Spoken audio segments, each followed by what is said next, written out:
advent of code. Now, day 7 threw me for a loop last time. And I was right. It was something very stupid that was keeping me from getting the answer.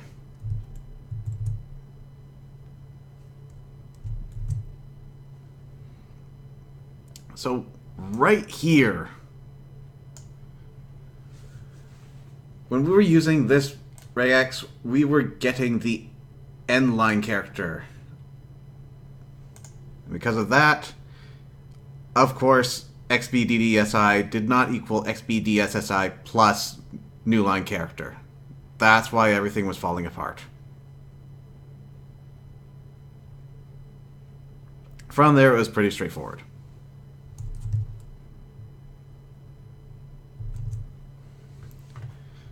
And then for the second part, well, I've gone ahead and done that. So let's just go over the problem and then the solution. The programs explain the situation. They can't get down. Rather, they could get down if they weren't expending all their energy trying to keep the tower balanced. Apparently, one program has the wrong weight, and until it's fixed, they're stuck here. For any program holding a disk, each program standing on that disk forms a subtower. Each of those subtowers are supposed to be the same weight, but the disk itself isn't balanced. The weight of a tower is the sum of the weights of the programs in that tower. In the example above, that means for these disks, so on and so forth. So you add up the complete tower plus the program that's holding the towers. So as we can see here, these three are all equal, and so UGML, which is holding these three, is balanced. But when we go up one level to Kunk, we see that this whole thing with all of its trees and itself is equal to 251, while these two come out to 243. It's unbalanced. So this one right here is what we need to change. Given that exactly one program is the wrong weight, what would its weight need to be to balance the entire tower?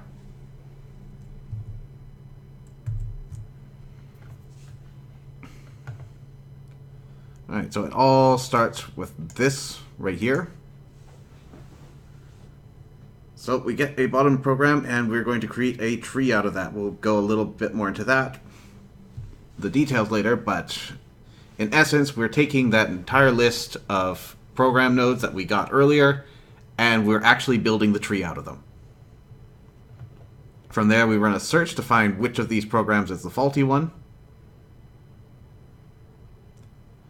We get the parent, and then we find the weight of the faulty program. Then we go through all the children of the parent, find out what their weight's supposed to be, and compare them to the faulty program's weight. There we get the difference, and that's our answer. So creating the tree, we just find which program is at the bottom, the very root of the tree, and then we create node. Create node recursively creates all the children. So we get the current program.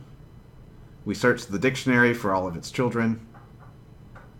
Actually, no, we kept track of the children in string form, and then we parse that.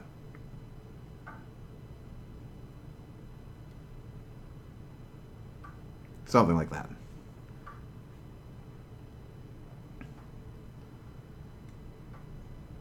And once we've got our tree built, we just dive in depth first.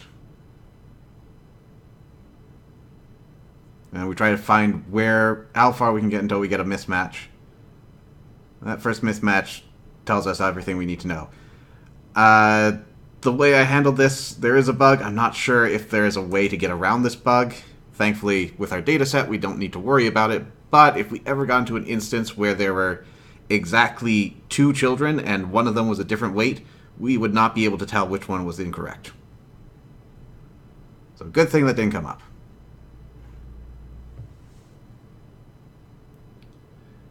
And I did not prepare for today, so let's get all those folders set up.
13, 13, and 13.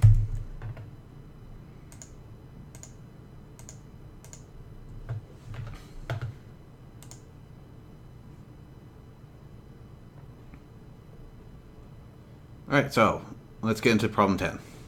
Let's open that over on this side. Make sure that our program is going to open the correct one. Alright, you come across some programs that are trying to implement a software emulation of a hash based on knot tying. The hash these programs are implementing isn't very strong, but you decide to help them anyway. You make a mental note to remind the elves later not to invent their own cryptographic functions. This hash function simulates tying a knot in a circle of string with 256 marks on it.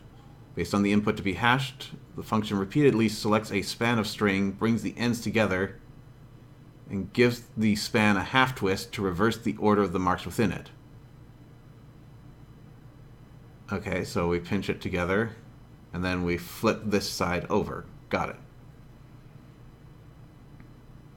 After doing this many times, the order of the marks is used to build the resulting hash. To achieve this, begin with a list of numbers from 0 to 255, current position, which begins at 0, first element in the list, a skip size, which starts at 0, and a sequence of lengths, your puzzle input. Then for each length, reverse the order of that length of elements in the list, starting with the element at the current position. Here's the order of that length of... I'm going to need to see the example for this one. Move the current position forward by that length plus the skip size. Increase the skip size by 1. List is circular. If the current position and the length try to reverse elements beyond the end of the list, the operation reverses using as many extra elements as it needs from the front of the list. If the current position moves past the end of the list, it wraps around to the front. Lengths larger than the size of the list are invalid. An example using a smaller list. Suppose we instead only have a circular list containing 5 elements, 0, 1, 2, 3, 4, and we're given the input lengths of 3, 4, 1, 5. Okay, so we begin at 0. First length 3 selects 0, 1, 2. After reversing that selection into 2, 1, 0, we get 2, 1, 0, 3, 4. Then the current position moves forward by the length 3 plus the skip size 0.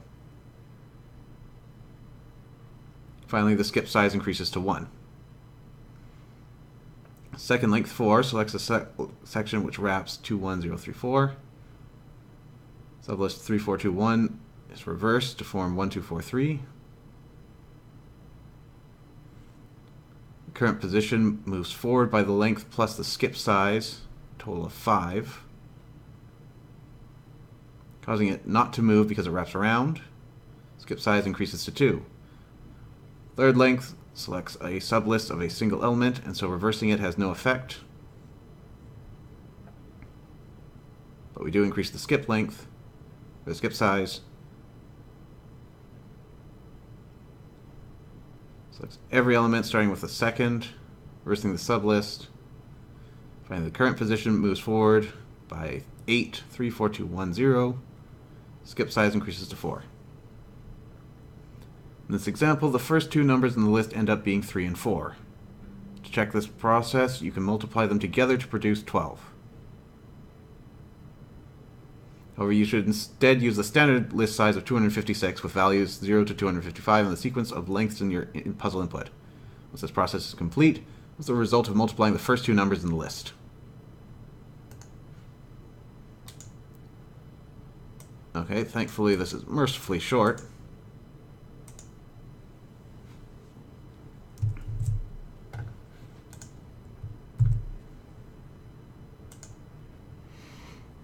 Okay.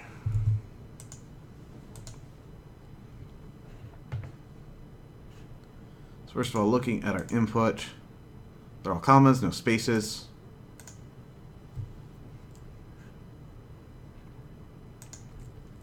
So test cases.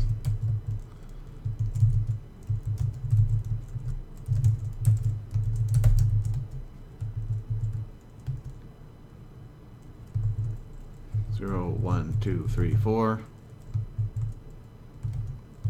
This comes out with 12. We're testing part 1.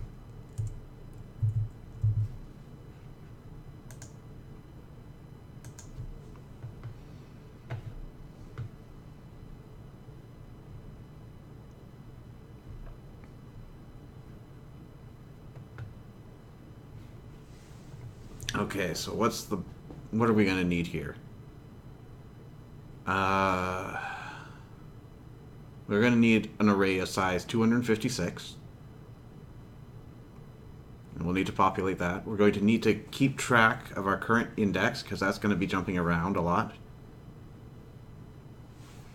And then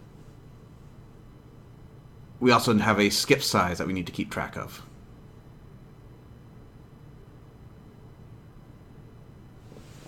Okay, so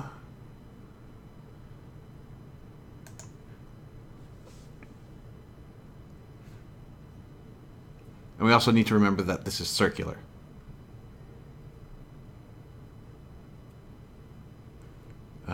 So we are going to need to be looking up subarrays.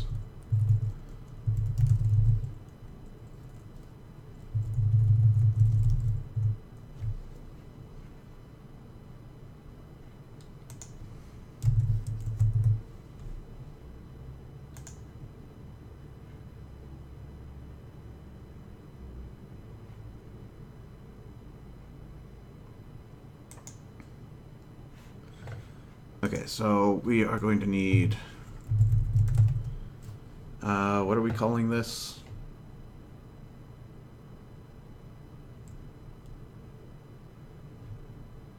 Let's just call this the not hash. And this is going to be an array of ints.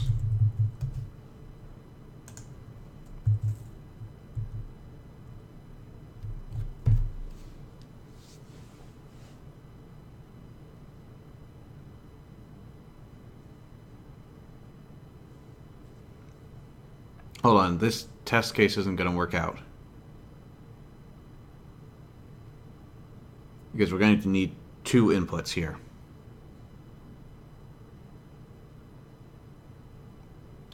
Now what we can do here is say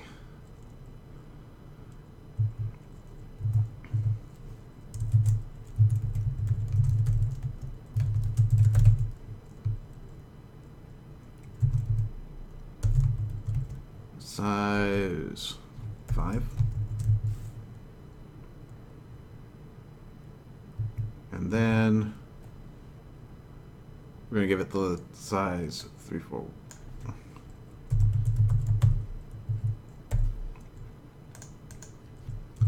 Let's just do a create hash function here. This is going to return an array of ints.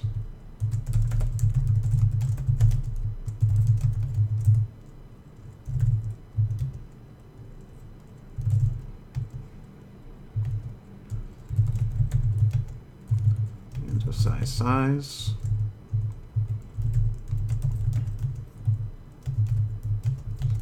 Size I plus plus.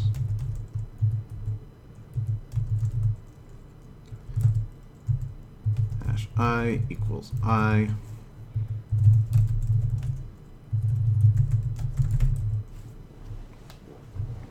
Okay, so for this instance, this will give us integer array 0, 1, 2, 3, 4, and when we are ready for 256, we just replace the not hash with that in solve.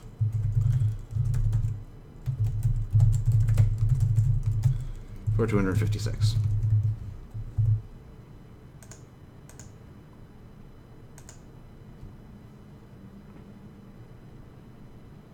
Now, this might get weird if we have a secondary test case in the second part, but we'll worry about that then. Okay.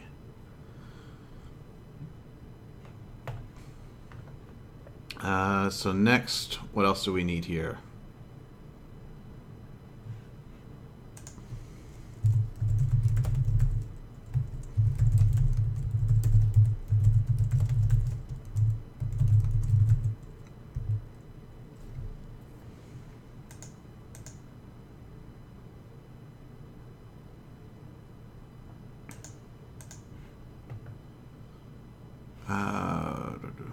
Yeah, this isn't going to actually work.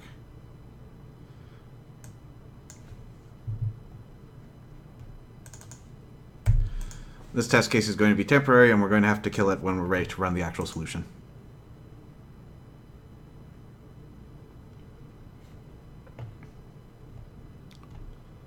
So from here...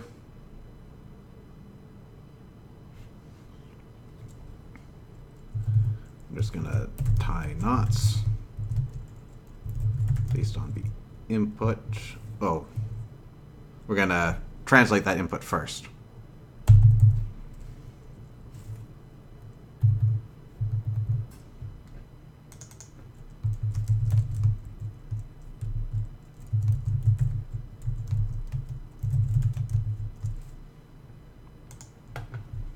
So that will get everything tied up. And then we'll get this one done later. For now, we don't want the answer because we're still figuring things out, so this is fine.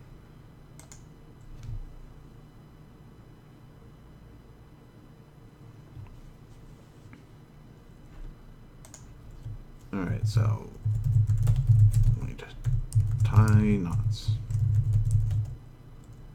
And we're going to need a list of ints.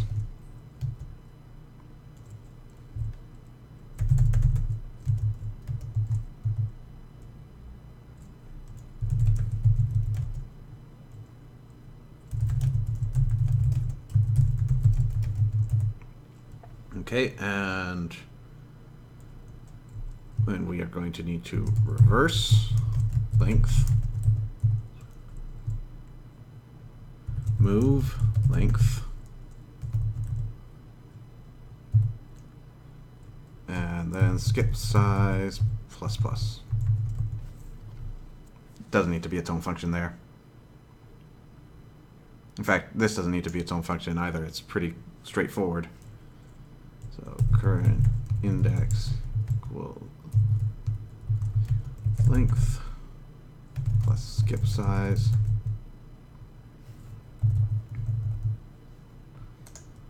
And since we know this is looping,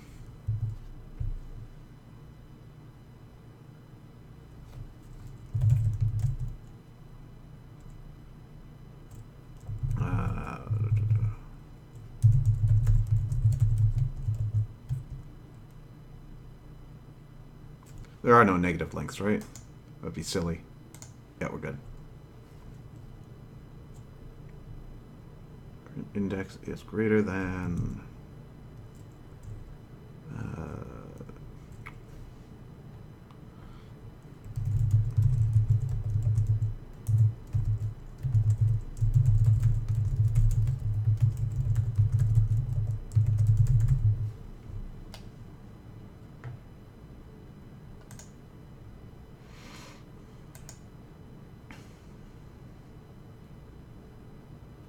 okay, before we get too ahead of ourselves, let's actually get back a step and parse our input.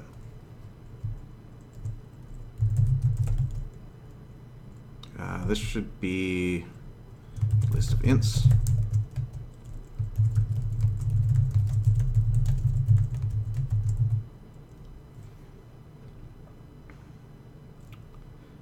And so this should be pretty straightforward.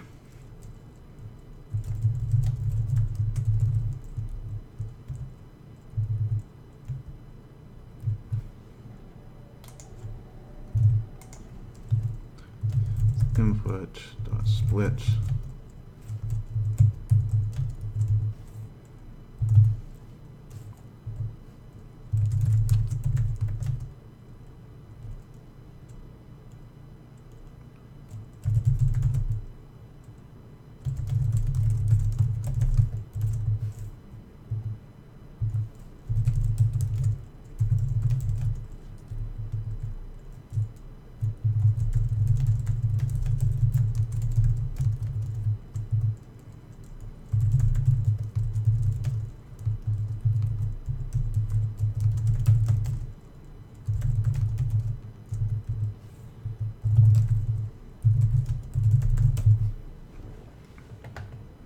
Pretty straightforward parsing.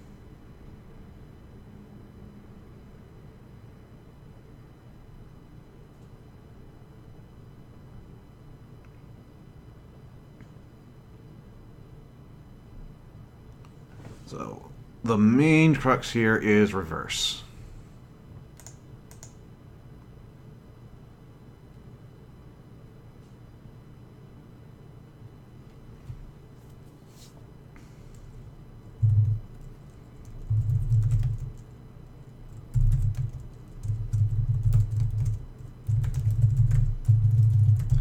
Let's try spelling that correctly. Now,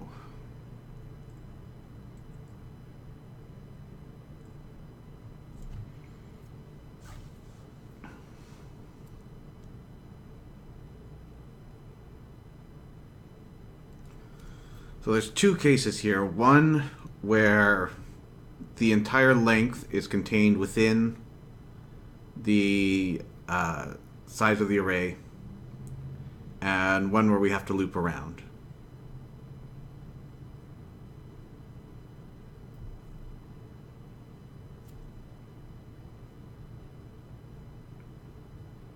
Okay, so first of all, we're going to need the subarray.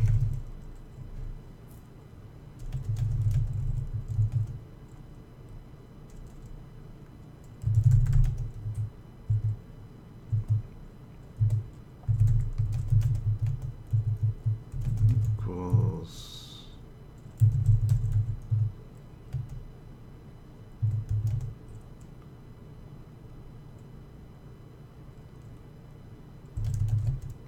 so we're going to need to do something with that. I++.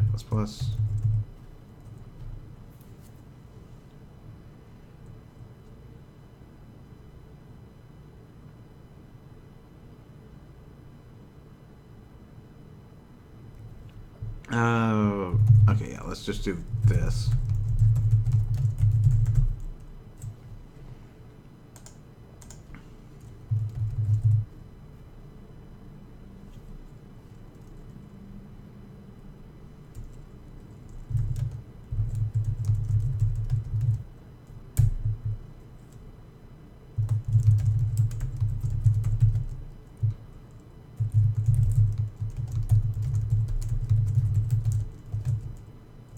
Greater than or equal to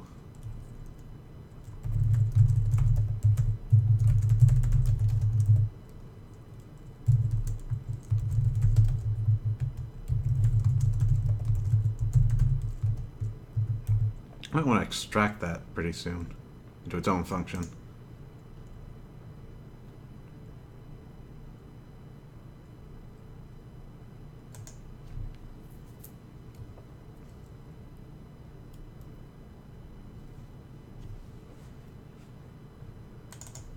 Equal 0.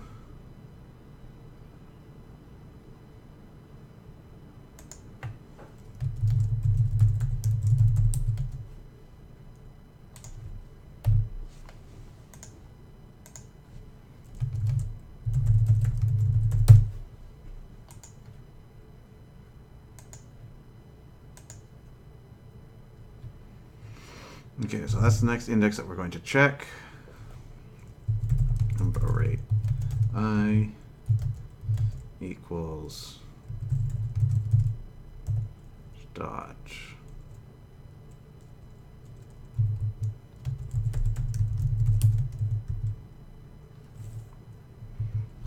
okay, so that's going to line up our subarray.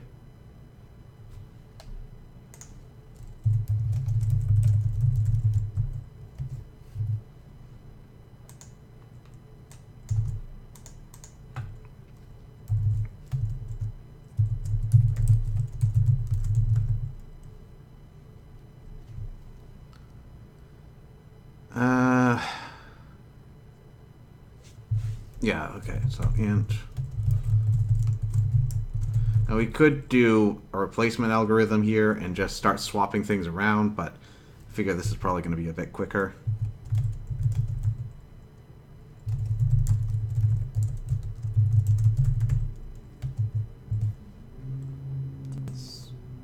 keep our terminology consistent.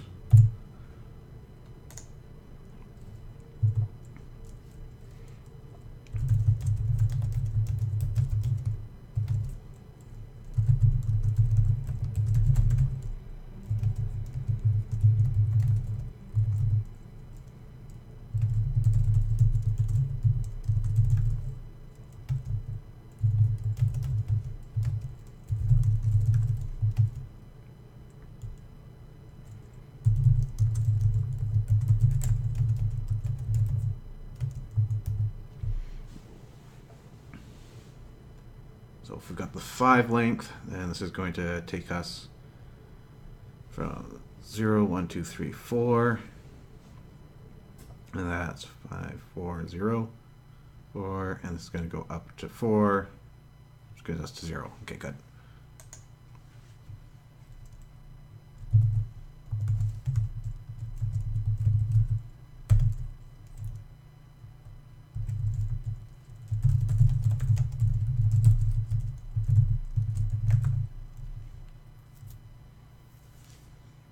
Okay, I'm going to extract that function that I was talking about earlier. Int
Wait. Plus equals.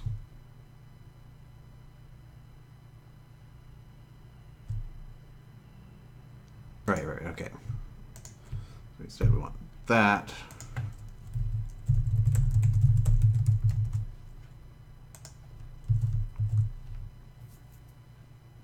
Then we can get rid of that.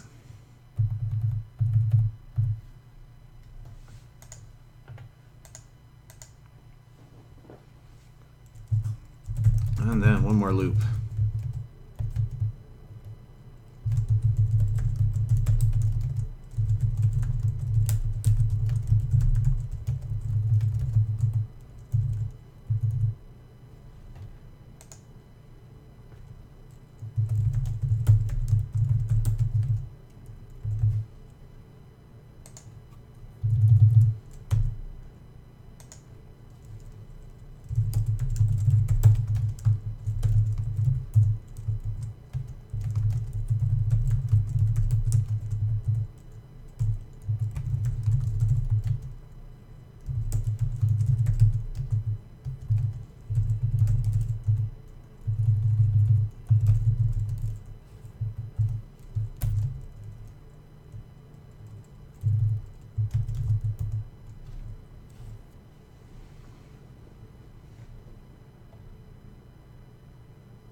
Okay, let's give that a shot.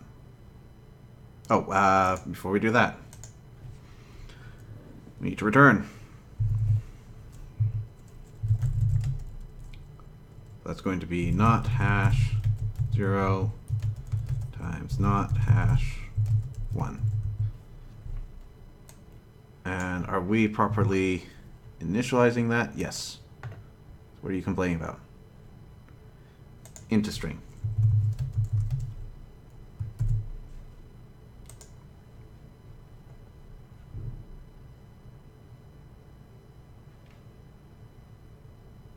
Test all passed. Awesome. So now we are going to disable that test because it's not going to work where we're going.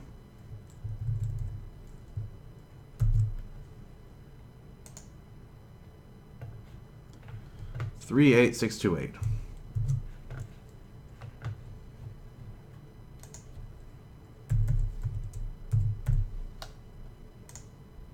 That's the correct answer. Alright. So, oh, this is a long one. I am not looking forward to this. Logic you've constructed from a single round of the NOT hash algorithm. Running the full thing requires many of these rounds. Some input and output processing is also required. First, from now on, your input should be taken not as a list of numbers, but as a string of bytes instead. Unless otherwise specified, convert characters to bytes using their ASCII codes. This will allow you to handle arbitrary ASCII strings, and it also ensures that your input lengths are never larger than 255. For example, if you're given 123, you should convert it to the ASCII codes for each character. 49, 44, 50, 44, 51. Once you have determined the sequence of lengths to use, add the following lengths to the end of the sequence. 1731, 73, 47, 23. Final sequence of lengths should be 49, 44, 50, 44, 51, then 17, 31, 73, 47, 23. Second, instead of merely running one round like you did above, run a total of 64 rounds using the same length sequence in each round. Current position and skip size should be preserved between rounds. For example, if the previous example was your first round, you would start your second round with the same length sequence 3, 4, 1, 5, 17, 31. Yeah. Now, assuming they came from ASCII codes and include the suffix, but start from the previous round's current position 4 and skip size 4. Once the rounds are complete, you will be left with the numbers from 0 to 255 in some order, called the sparse hash. Your next task, it keeps on going, is to reduce these to a list of only 16 numbers called the dense hash. To do this, use numeric bitwise XOR to combine each consecutive block. Oh. Would help if I had the text on screen. So I am down here. Your next task is to reduce these to a list of only 16 numbers called the dense hash. To do this, you numeric bitwise XOR to combine each consecutive block of 16 numbers in the sparse hash. 16 such blocks in a list of 256 numbers. So the first element in the dense hash is the first 16 elements of the sparse hash XORed together. The second element is the second 16, etc.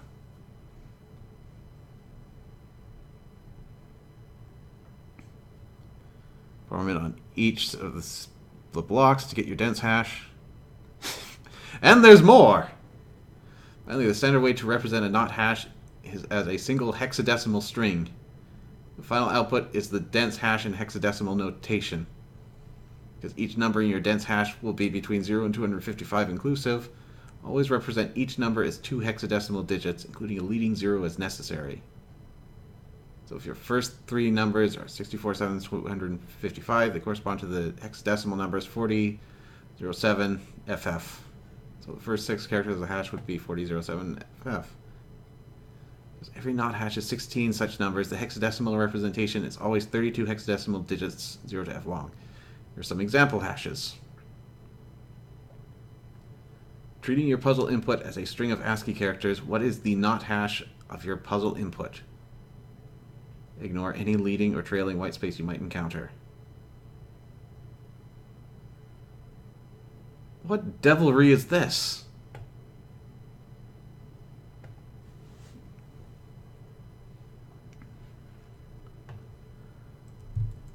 Okay, before we venture into the land of dragons, let's get GitHub up.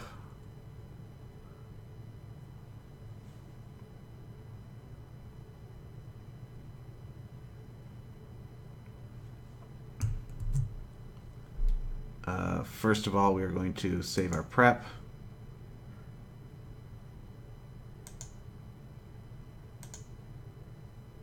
Yes, do keep those. Not that, though.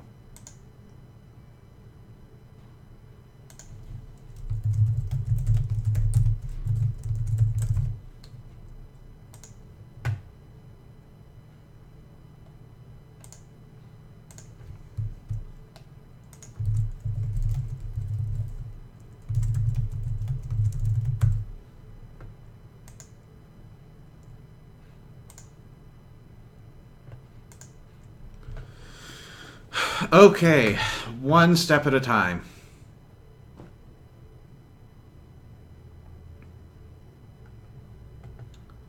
So, first, from now on, your input should be taken not as a list of numbers, but as a string of bytes instead. The first thing we need to do is convert our input into, well, get our input from ASCII.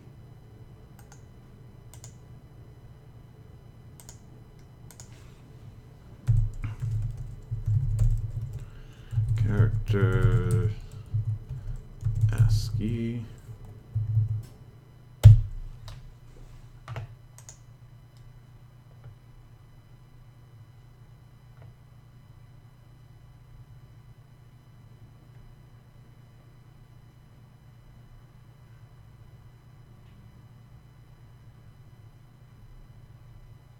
Just cast each character to an int.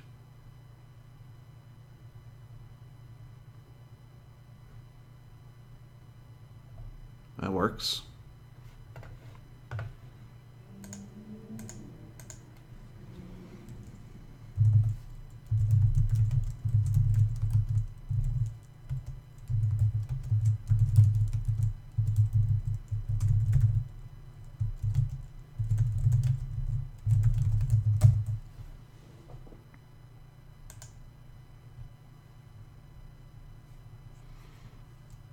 Okay, so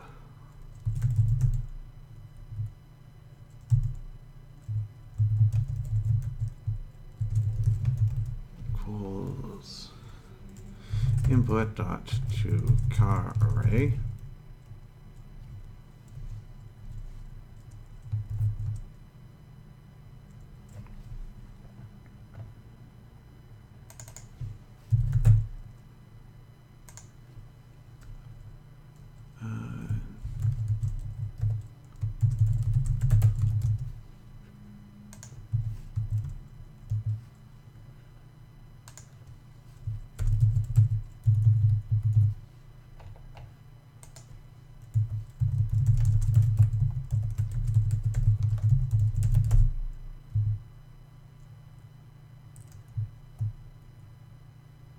Still don't like that.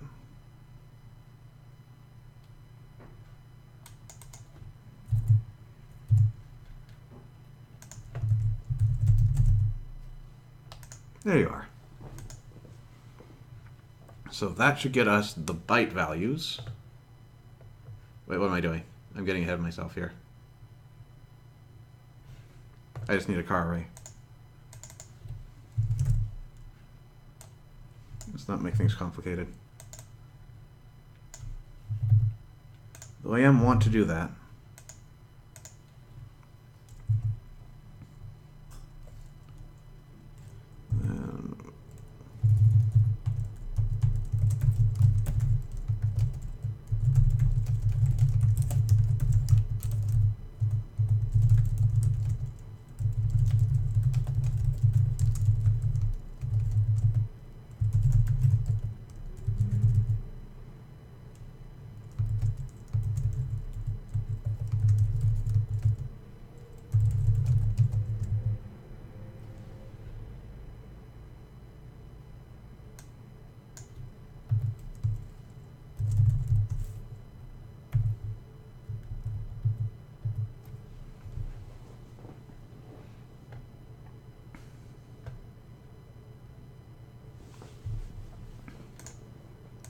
Okay, so that should cast it as an integer.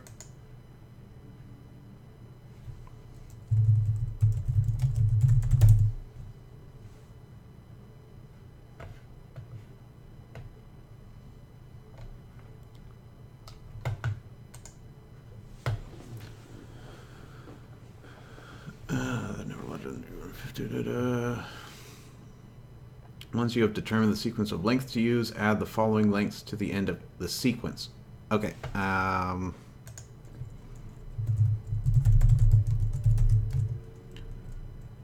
17.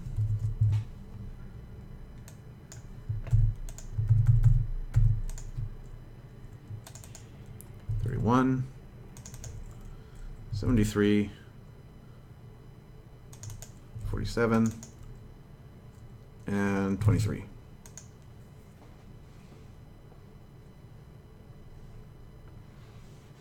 Okay, second, instead of merely running one round like you did above,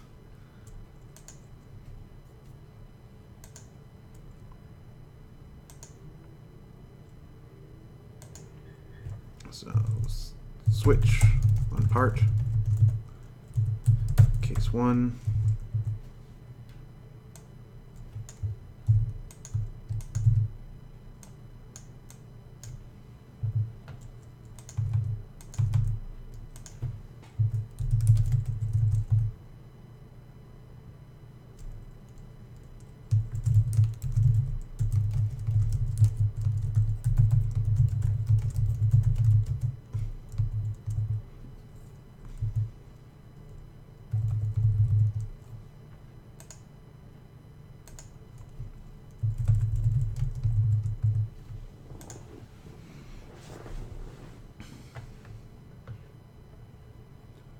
Instead of merely running one round like you did above, a total of 64 rounds. Okay, rather than compute this each time, let's just extract that out.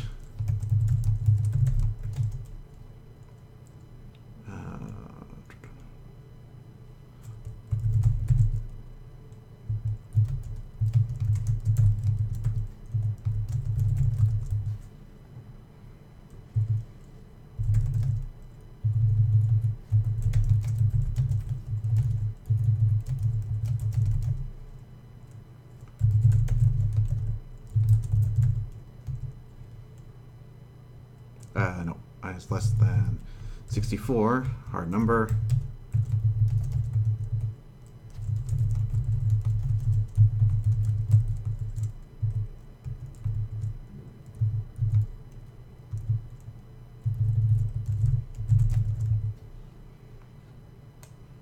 Now, just making sure that this doesn't get reset anywhere. It's not hash. Gets created once. Good.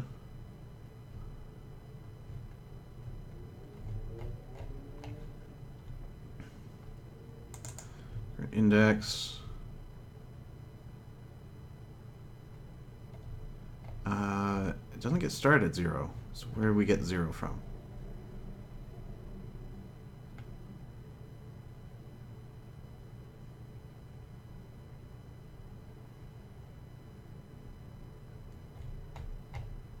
Huh. I did not explicitly define current index.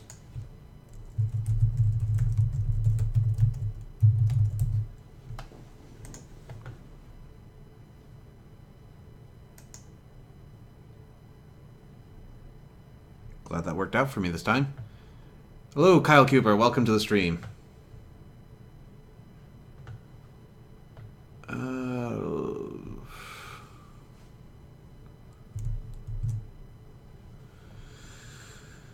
Okay, run a total of 64 rounds, got that. Same length sequence in each round. The current position and skip size should be preserved between rounds. Once the rounds are complete, you'll be left with the numbers in some order. Next task is to reduce these to the list of 16 numbers called the dense hash. Numeric bitwise XOR to combine each consecutive block of 16 numbers in the sparse hash.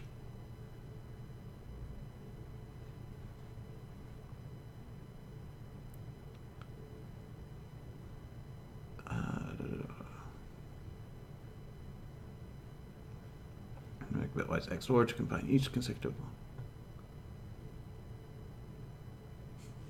It's 11:45 p.m. for me right now. I'm not tired, so I'm doing random math problems. How do you spend your nights? Nice. It's not quite straight math, but I've been exactly the same way with statistics. When I was writing up my game, just oodles of spreadsheets of dice computations and other extrapolations from that.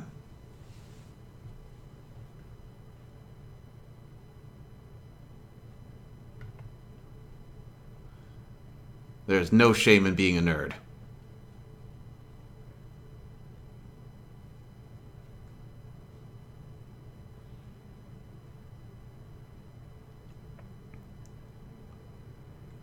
Okay, so let's just...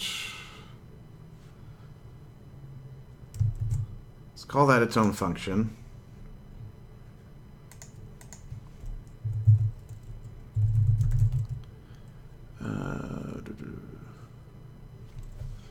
So what's the dense hash?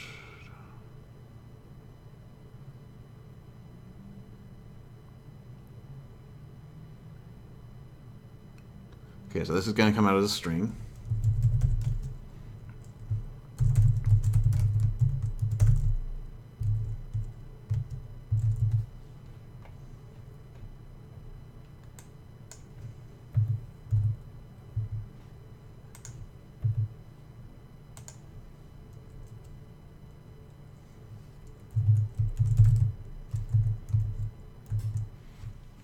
Doing 3-digit times 3-digit times 3-digit times 3-digit right now.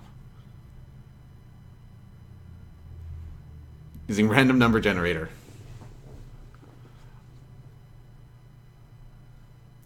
Are any of the leading digits going to be 0?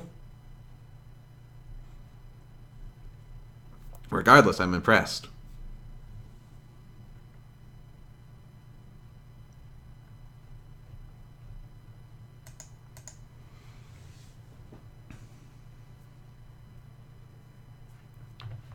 So I'll perform this operation. Wait. Why am I stuck in this screen? Ah, there we are.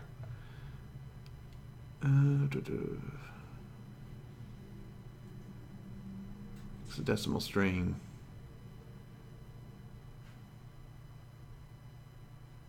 Oh, 100 to 999.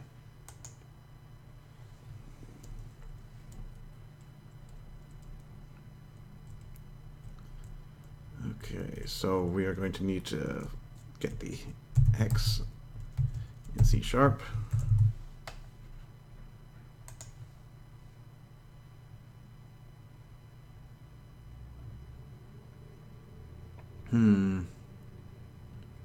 Hope we're able to do this.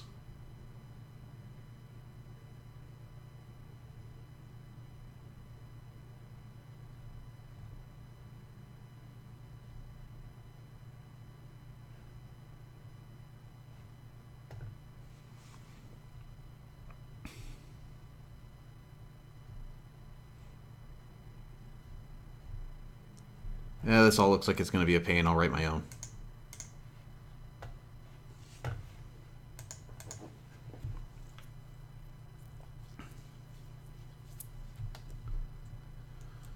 So we're going to have a...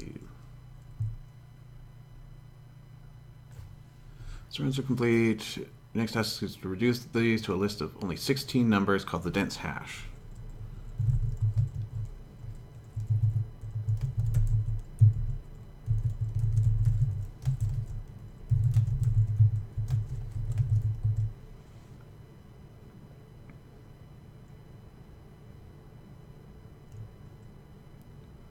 Numeric bitwise XOR.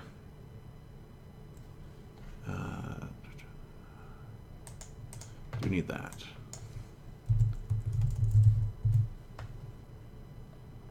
So it is the caret.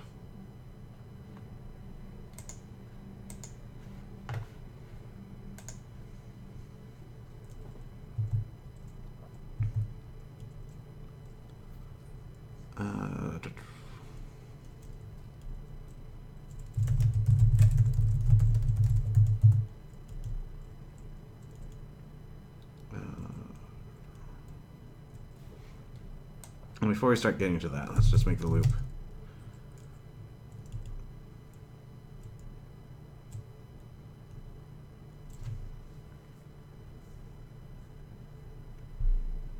How do we do this?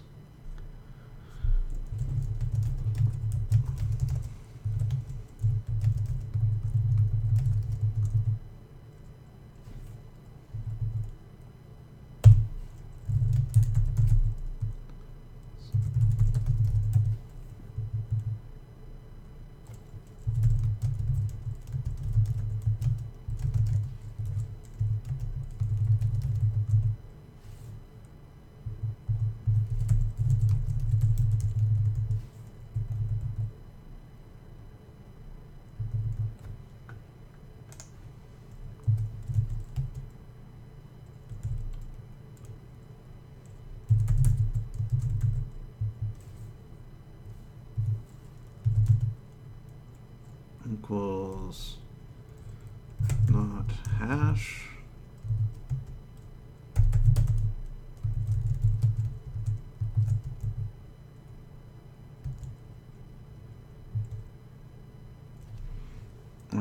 Is that correct?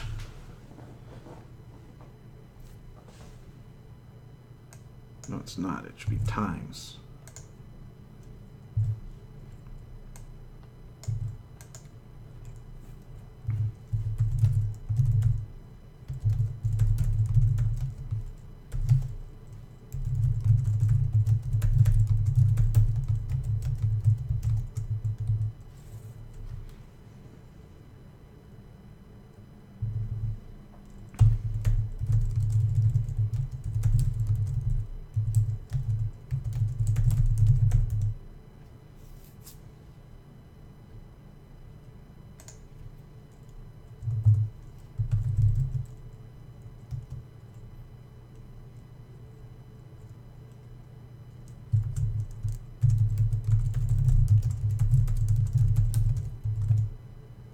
Not dense index, dense array.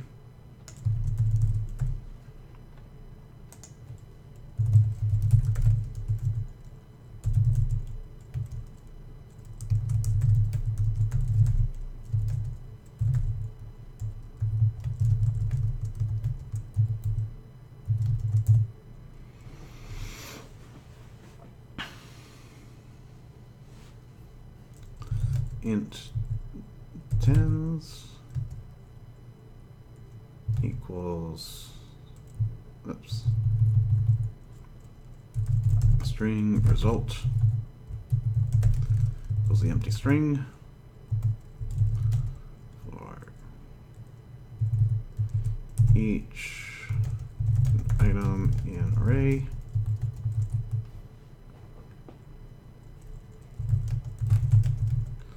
Item divided by 16 equals item mod 16.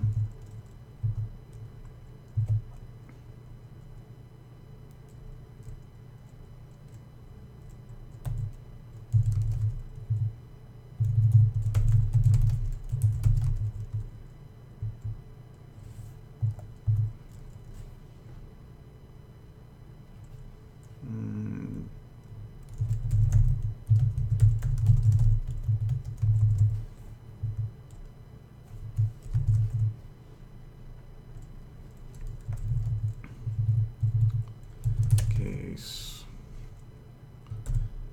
15. We can do all of these in line. Yeah, lowercase hex. You 4 3-digit numbers. 444, 231, 576, and 982.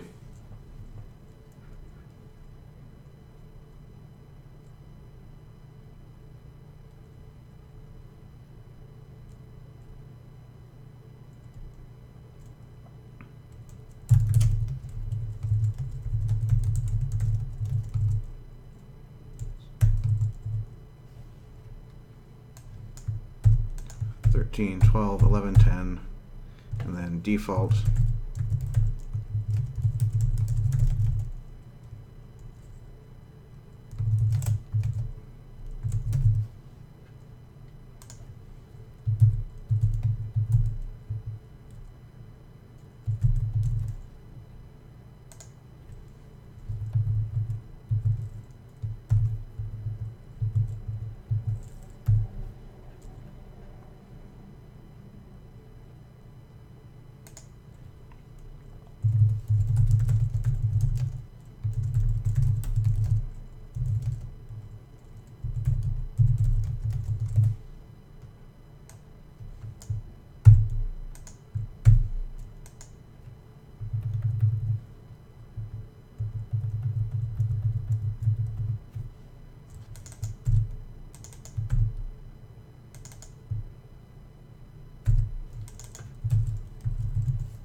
including a leading 0, so this should be included.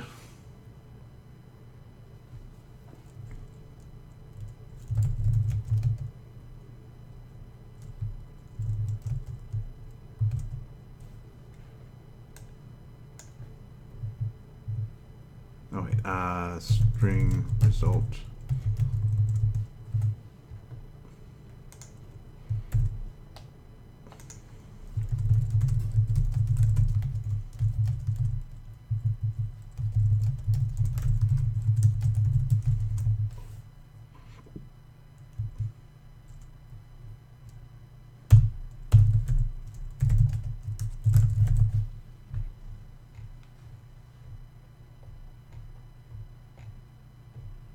Okay, this is a lot of nonsense. We have no test cases. Let's do it.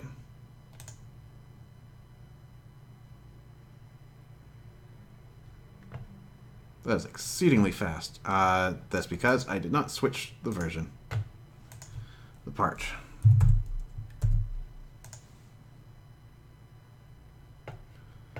That's a bit closer to expected.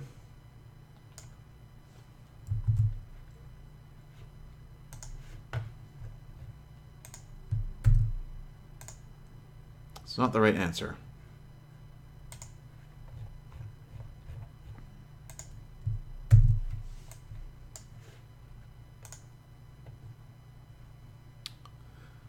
Five, four, nine, A9, B9, F9, 0. F for AE 1385, CE 98D 234, A85, B0E. Okay, so that is the answer we came up with, and that is incorrect.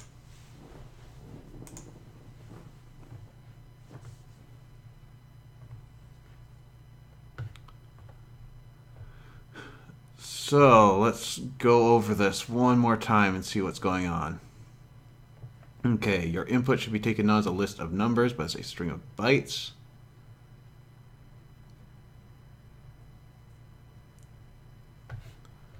So we did that.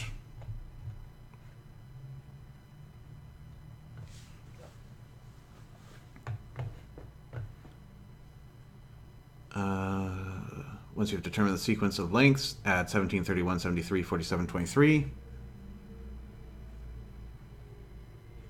Got that. Example, if you're given 1, 2, 3.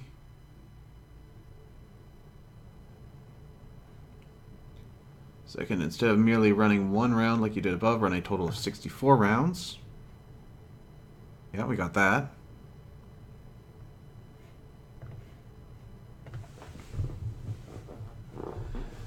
Using the same length sequence in each round.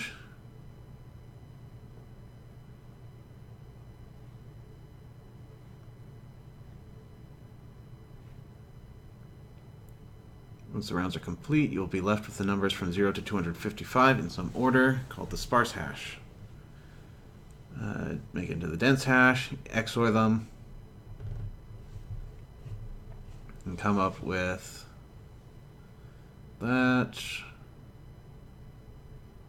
Each of the 16 blocks of 16 numbers in your sparse hash to determine the 16 numbers in your dense hash. Finally, the standard way to represent a not hash is a single hexadecimal string. Hexadecimal notation, because each number in your dense hash will be between 0 and 255. To represent each number, 2 hexadecimal digits. Let's just see if we had any leading zeros. 55 CE. 2, 3, 4, 5, 6, 7, 8, 9, 10 on the CE. 11, 12, 13, 14, 15, and we had the leading 0, yeah.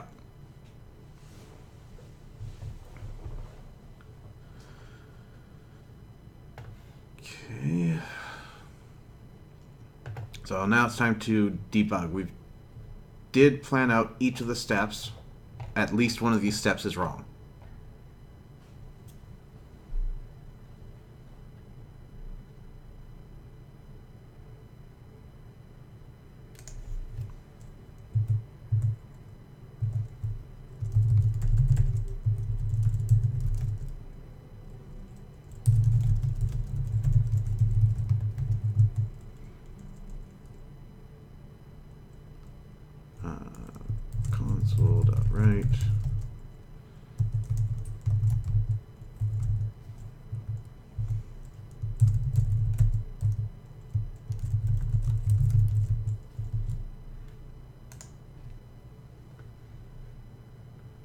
Oh. What's... Okay, yeah, that's... looks kind of right.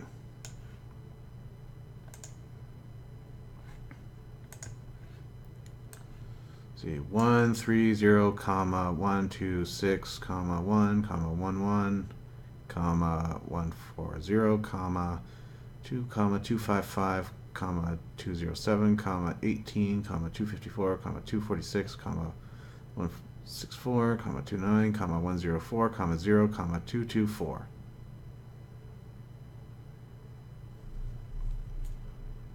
Okay, that part was right.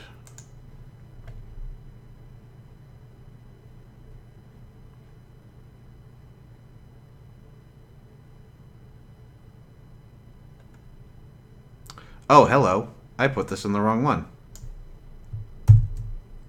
Let's see if that fixes it.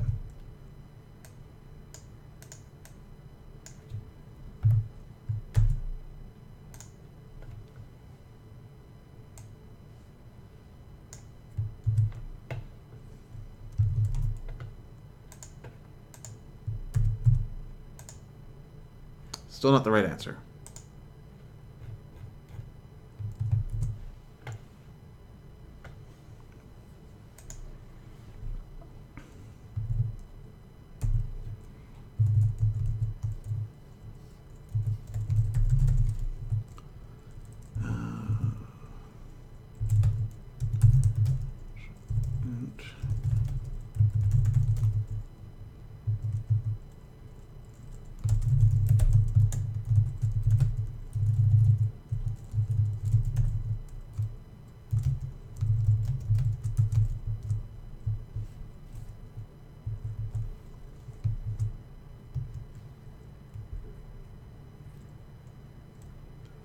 Messed up on the last multiplication stage.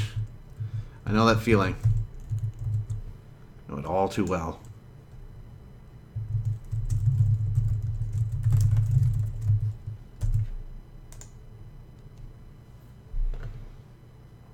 Uh, 49, 51.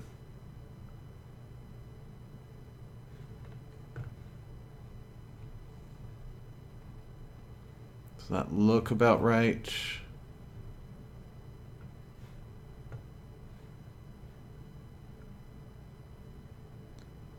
Hold on.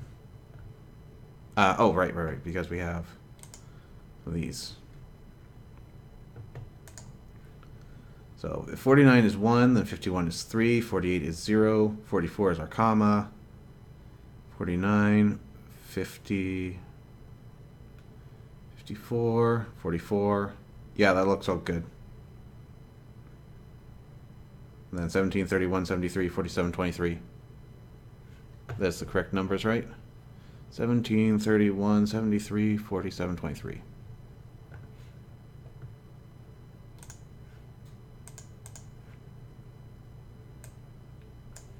Okay, so that's all good. Instead of running one round. Okay, so we want to make sure that our values up here, the current index and the skip size, are constantly changing.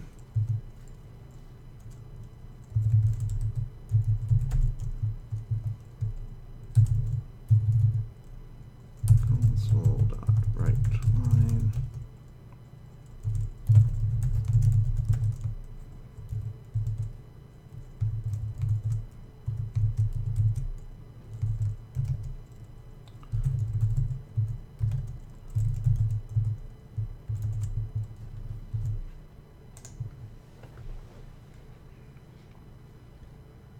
Yep, that is certainly jumping around a lot, and we're getting multiples of 59 there, so that's good.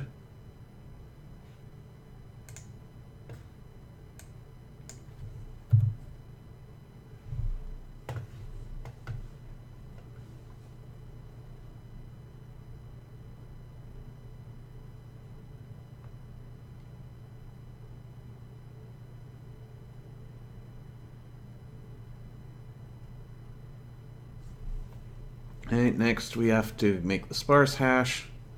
Reduce these to a list of only 16 numbers called the dense hash. To do this, Use numeric bitwise XOR to combine each consecutive block of 16 numbers in the sparse hash.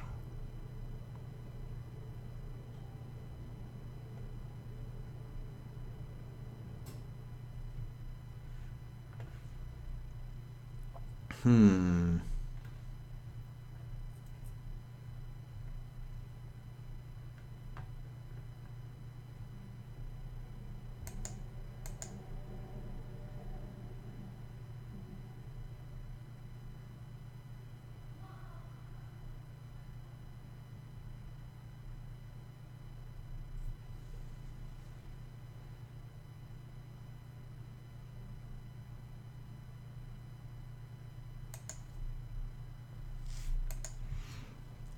Alright, let's get a big debug here.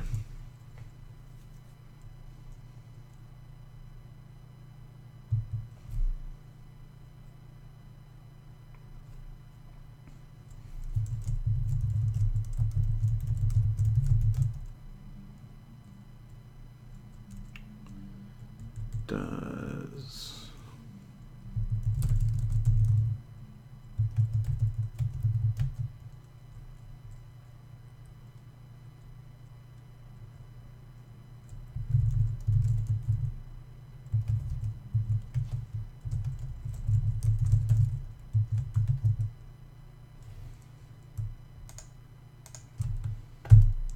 Super ugly, here we go. 6, 7, 8, 9, 10, 11, 12, 13, 14, 15, 16.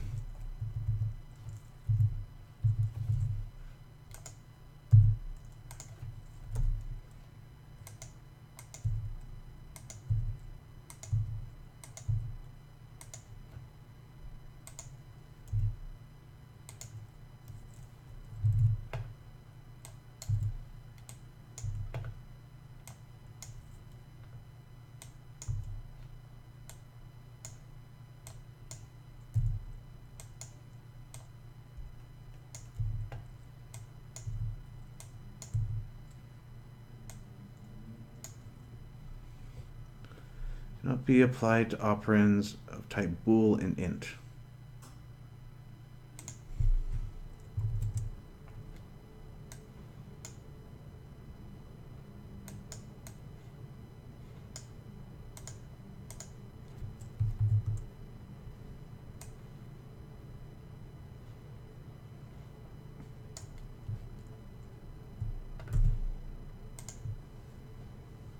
False. Okay, interesting. So maybe instead of this, we need to write it out long form like this.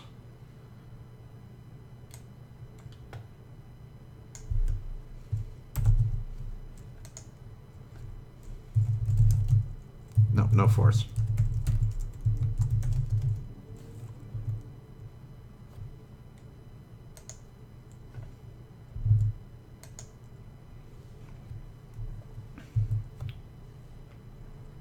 Okay, so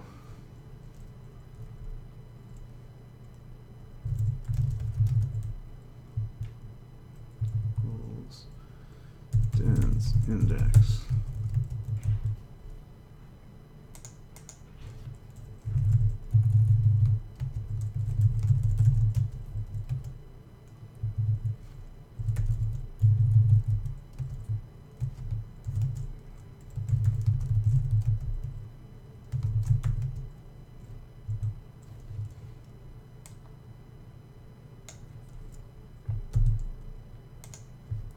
Two, three, four. Oh wait, I went one too far.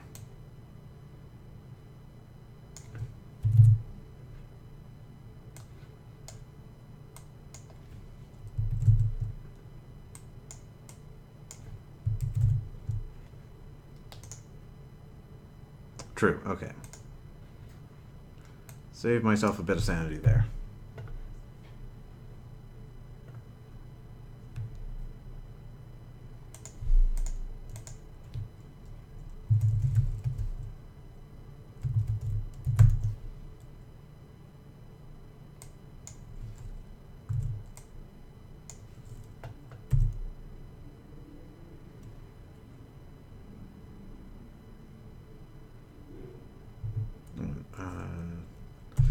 ij.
True, and then we start getting falses.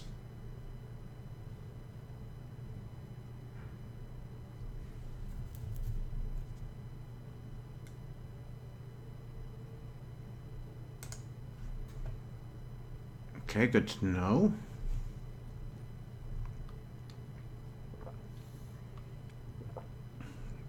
Okay, so when I equals 1,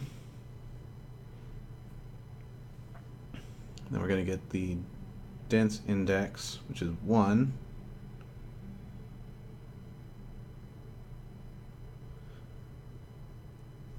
Wait, what's going on here?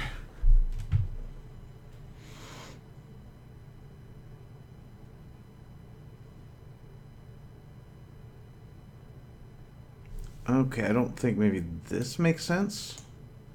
Because the dense index is going up at the same rate as this is, so we're getting squares.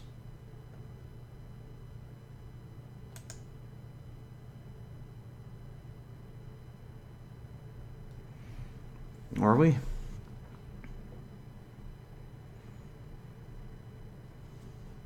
So what was I trying to do with that? I equals 0. Dense bit equals... Instead of times I should have times 16, shouldn't I?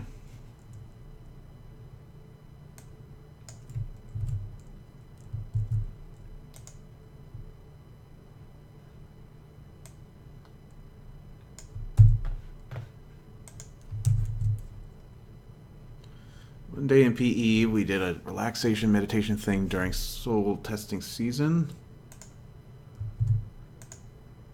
Aha! The first thing that popped in my head during the meditation was math problems, and I was doing the whole time. Nice. Oops. Go back to the calendar. How was our time? 9:16. We got enough for another.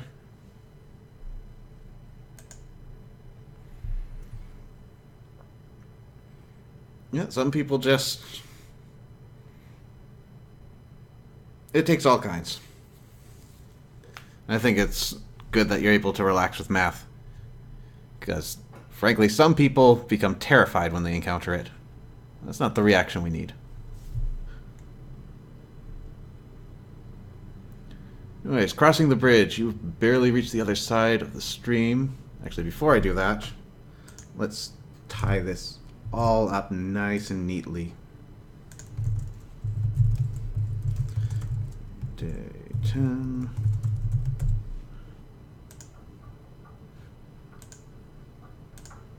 Oh, I didn't want to close that. Oh well.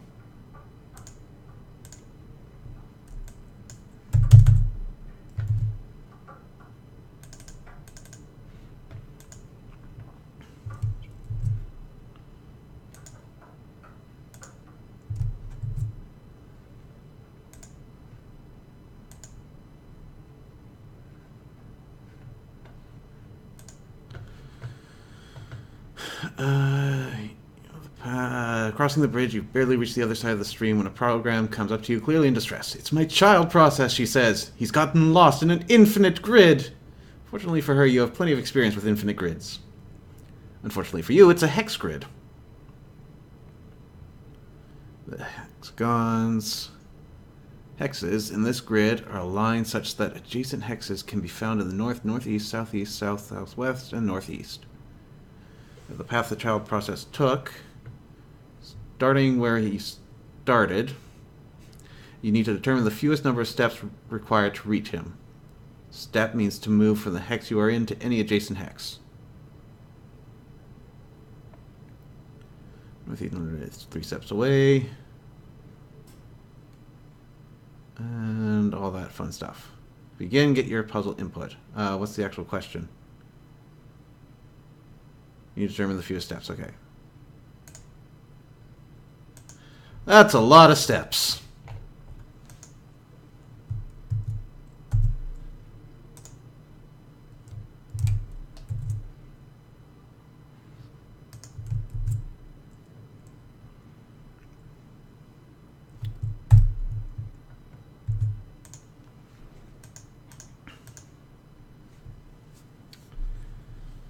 Okay, how are we going to figure this one out?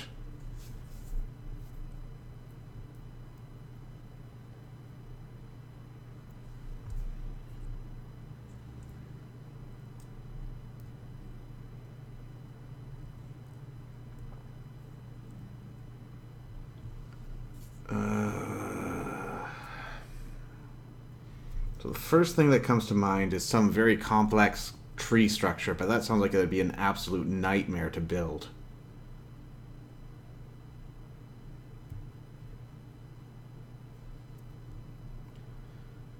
So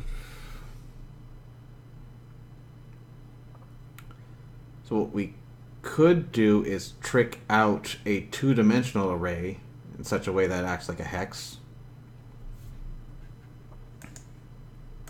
So, for example, let's say we have hexes laid out like this.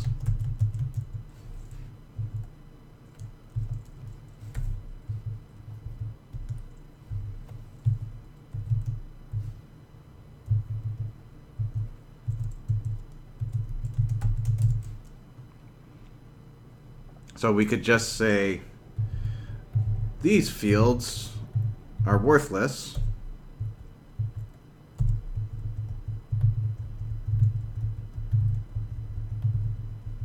You get the idea.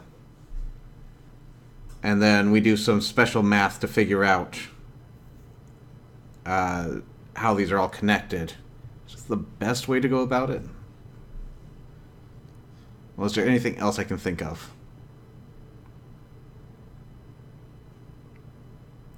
And the other problem is we don't know where we are, so we would have to set up a finite grid in this situation, which is not infinite.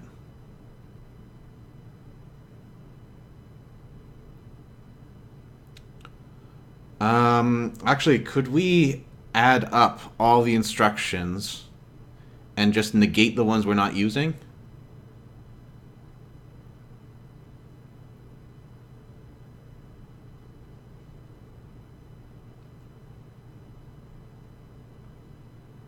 That would probably be the quickest way. Though we are going to have some fun with the second part because it's probably going to expect us to have the grid. Well, let's cheat for the start. And then we'll worry about the consequences later.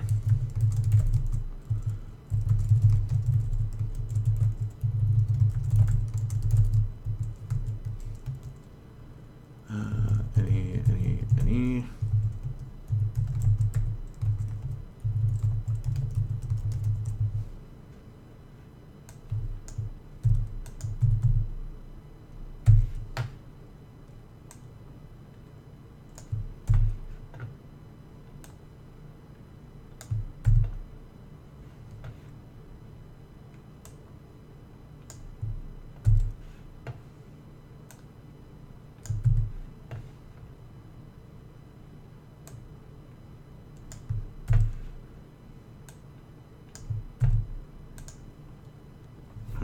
Okay, so that's going to be 0,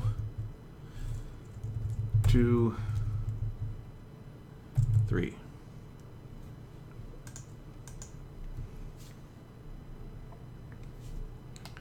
Well, let's just create an enum here.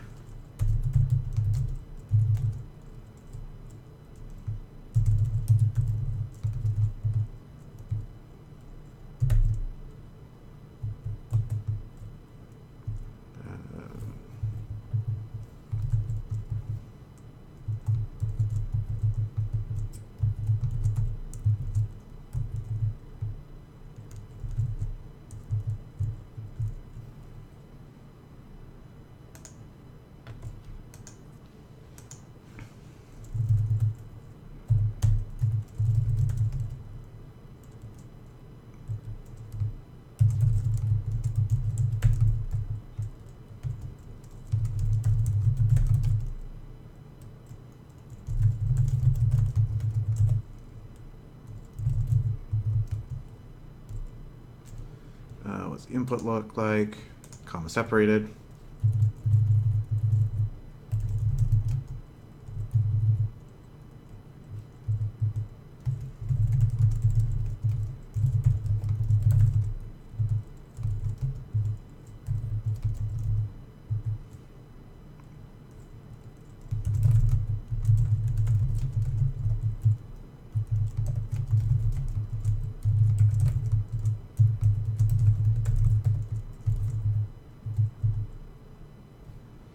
Aren't you happy?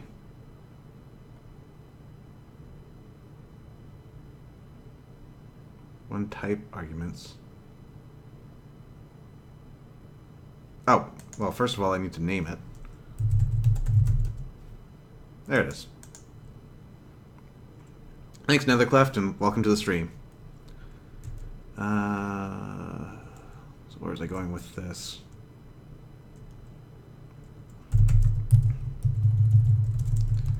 Entry in. That also needs a type.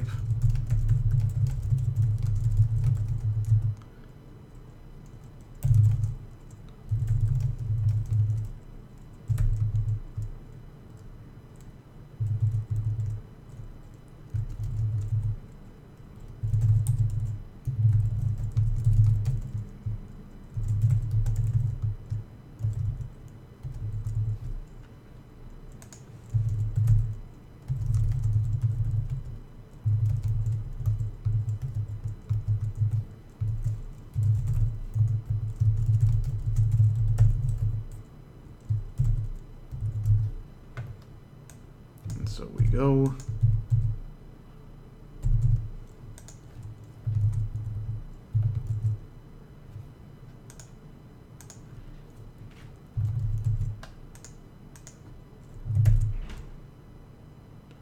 Northeast, southeast, south, southwest, and northwest.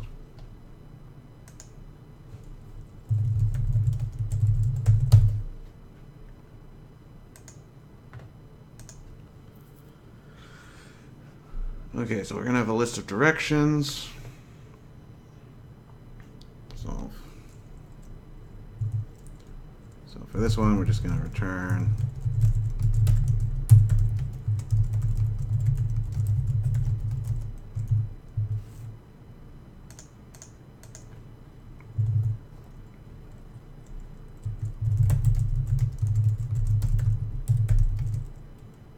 it's going to be a list of directions.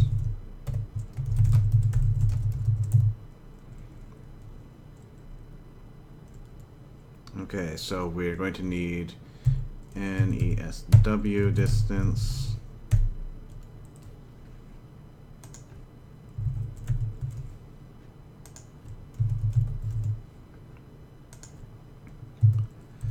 And north-south distance. And northwest, southeast distance. And those are terrible variable names, but they're going to serve our purposes.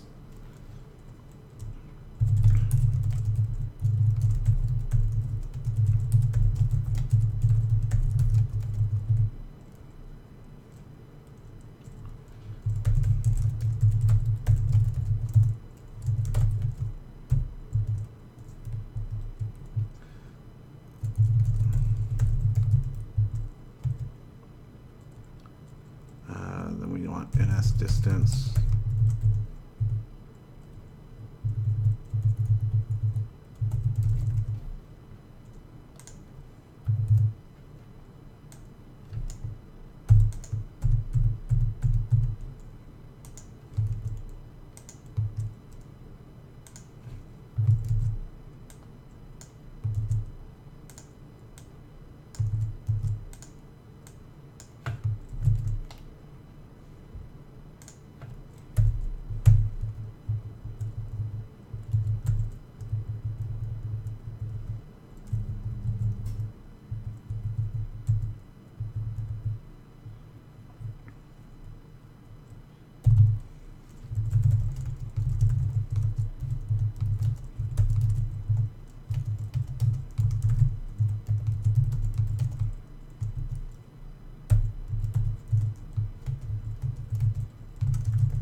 Test that out.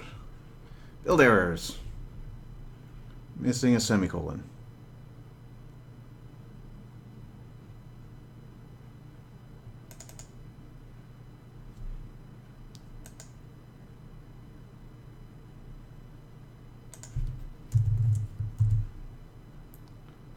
And you're not happy.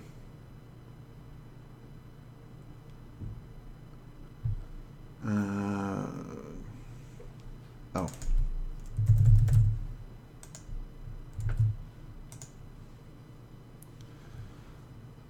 Oh, we failed. Hello, Zephyrs. Welcome to the stream. So, we are moving through Advent of Code. We're getting a huge list of inputs to find this lost program.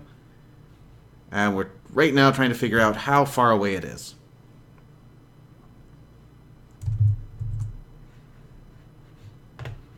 So, sorry, what were our tests that failed? Expected 0 got 4. Expected 2 got 4. Expected 3 got 5.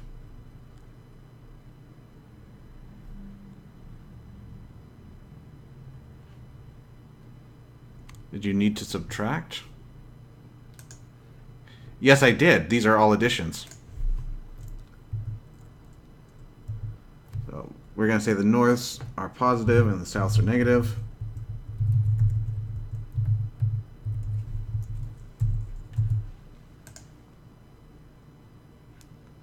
Okay, northeast, northeast, south, south.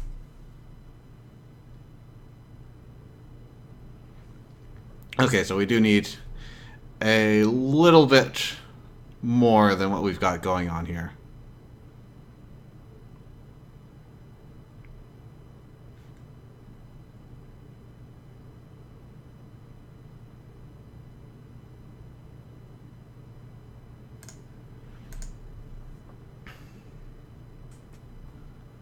Oh, I know how to handle this. Instead of north-south distance and all these variables here, we have an U distance. So based on our grid earlier, and just to quickly draw that up again,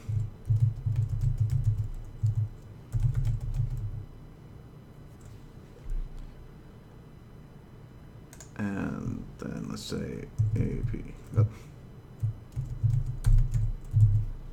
So if we go north from 5, we're actually going north 2. No, that doesn't make sense, does it? We do need these axes.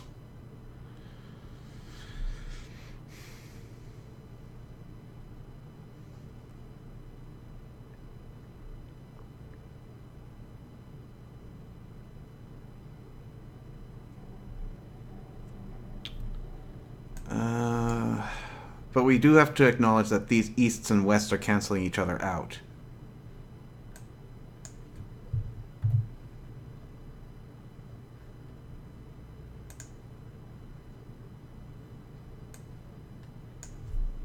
And let's start with this then.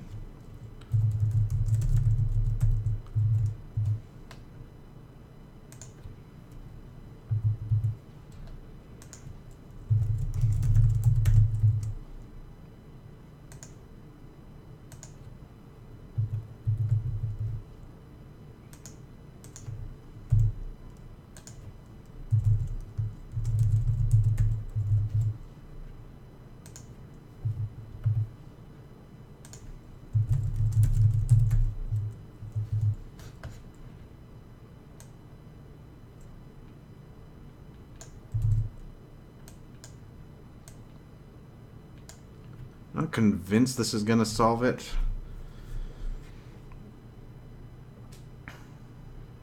Okay, let's think this through. So if we go northeast and then southwest, we've effectively gone north. So if we go through this, and that's one way.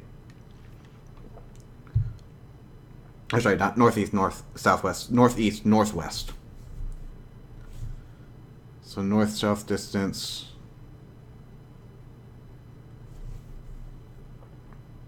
Yeah, this doesn't work out.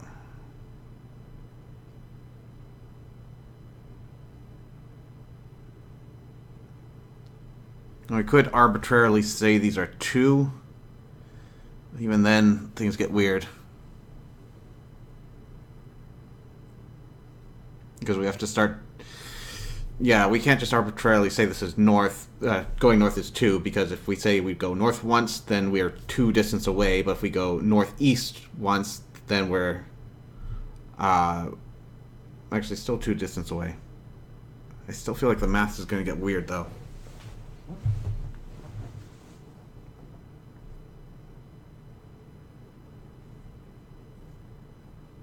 Works with 0.5s. Let's give it a shot.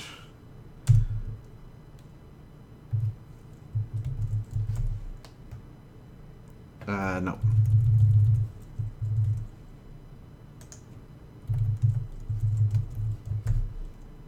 Let's keep these ints.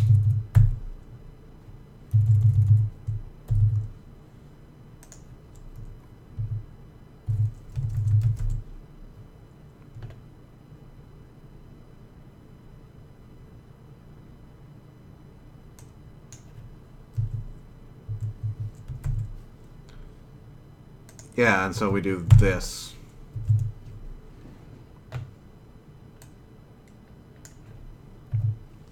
There are so many ways that we could be half a square off, though.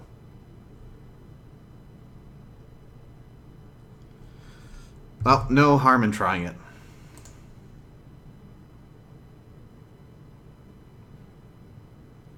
Okay, we're closer. We're not quite there.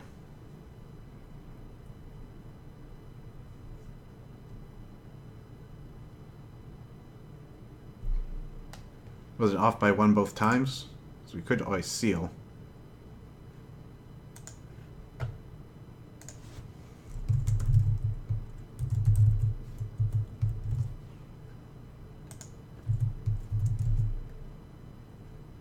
What are you complaining about? Takes a decimal.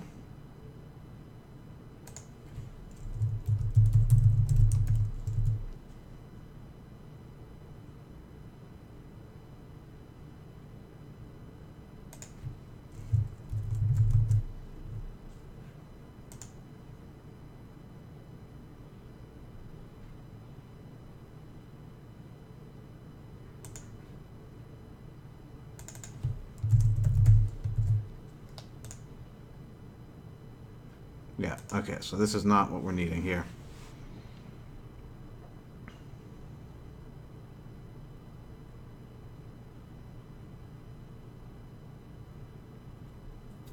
Okay, let's scrap what we've got here.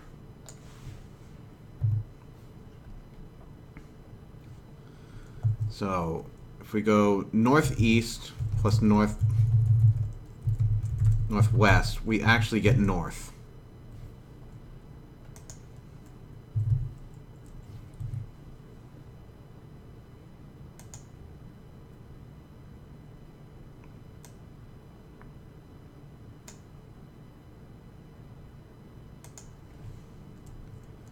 And if we... Yeah, okay, so there's that. And northwest plus southeast equals...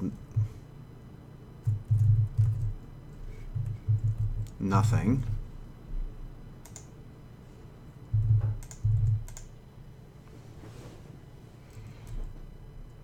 Okay, so let's try...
Okay.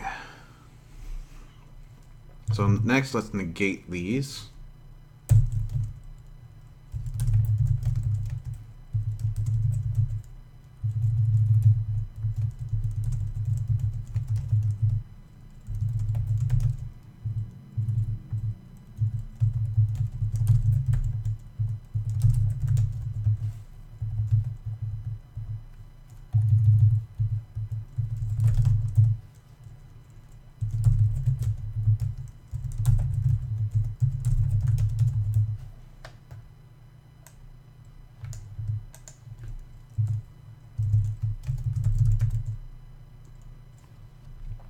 Hello, Short Sleeve T. Welcome to the stream. I'm working on Advent of Code, Day 11, Hex Ed. So we have got a lost program that is on a hex grid, and we've got a ridiculous set of input. We have to figure out how far away he is from our starting position.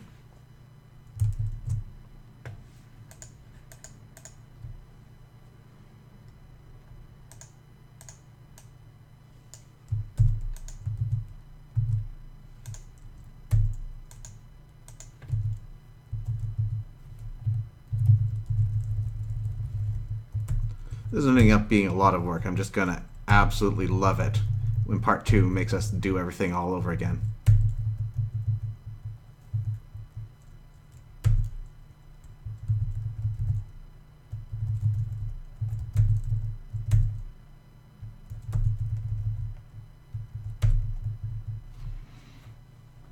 Okay, so that should get us those.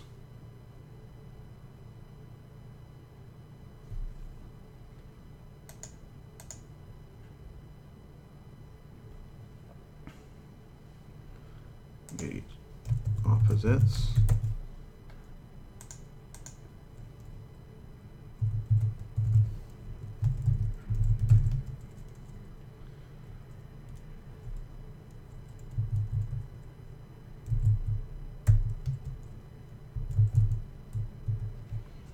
Now, is there any other thing we want to merge?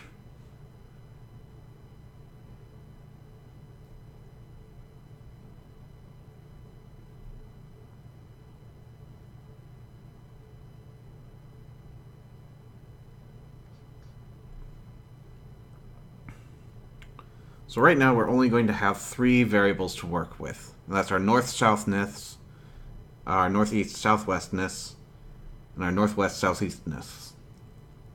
Try saying that 10 times fast.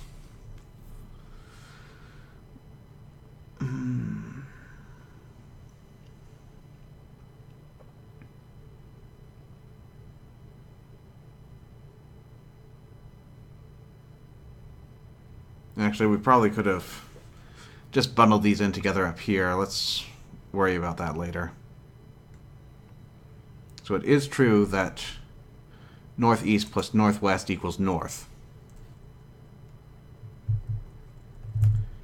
But it should also be true then that north plus southeast equals northwest.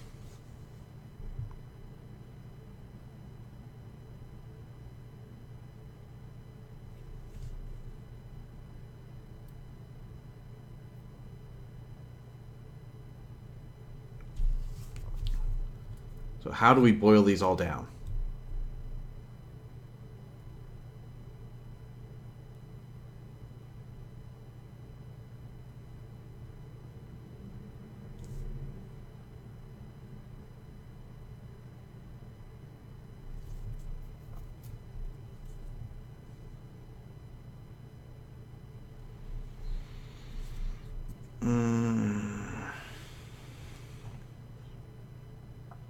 Because I don't think we can just blend these together. We're going to end up with some weird stuff going on.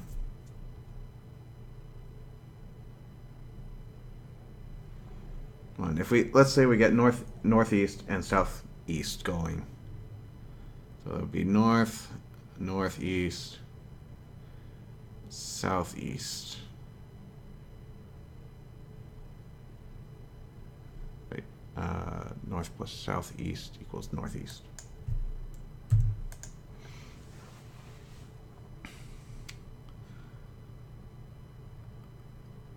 North, northeast, southeast. So then we would have to go north some, then northeast some, and then southeast some.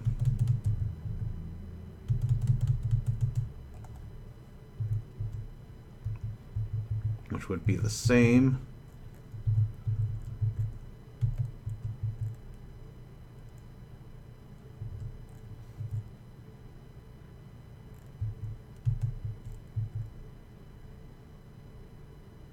Wait, can we get there that way?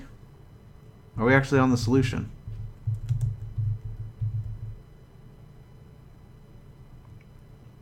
So if we go northeast from here,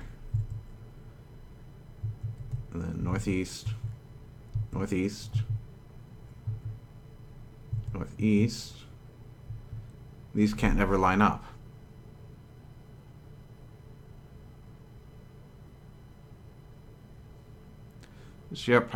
The C# have hash maps. I'd probably use that. I don't really know what's involved with this. I should have hash maps, but I'm learning as we go.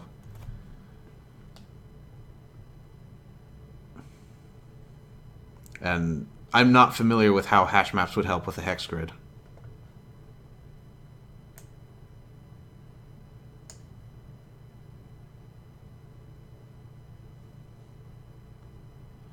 Thanks for dropping the link to our current problem. I think this is easier if I draw it out rather than use ASCII, so switch that up.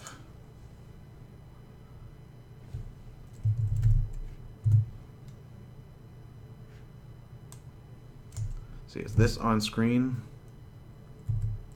Yep. All right, so we've got start point.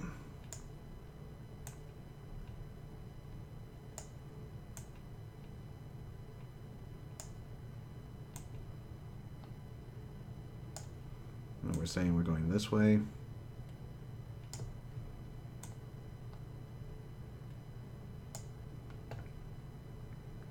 And then this way a little bit.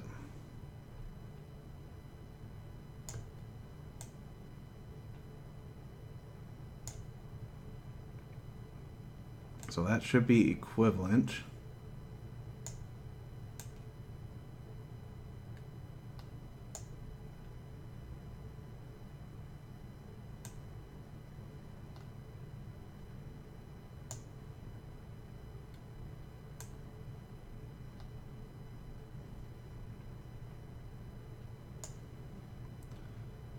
So these two paths should be equivalent. 1, 2, 3, 4, 5, 6, 7. 1, 2, 3, 4, 5.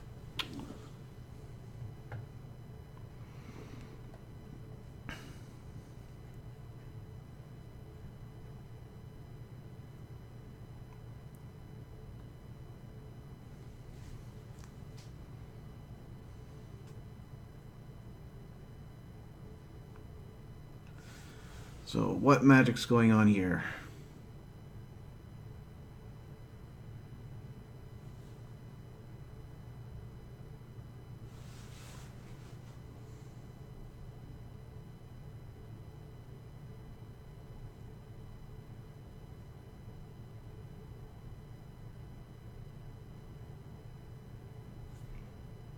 Okay, because the souths, easts are canceling out the northward movement.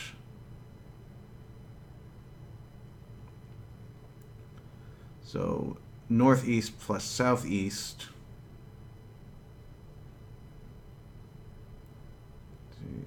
northeast plus southeast is equal to 2 easts, which is not possible. If we do 2 northeasts and 2 southeasts,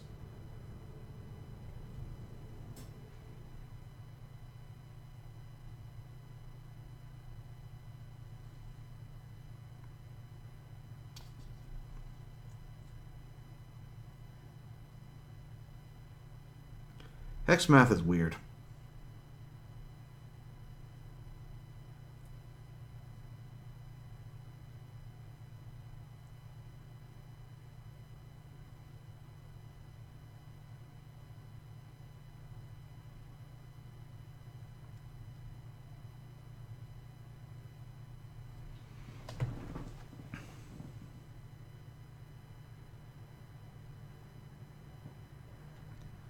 When we combine north and southeast,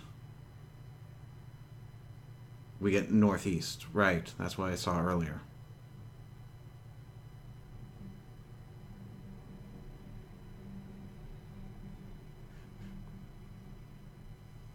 Okay, so it does come back to how we're collapsing this.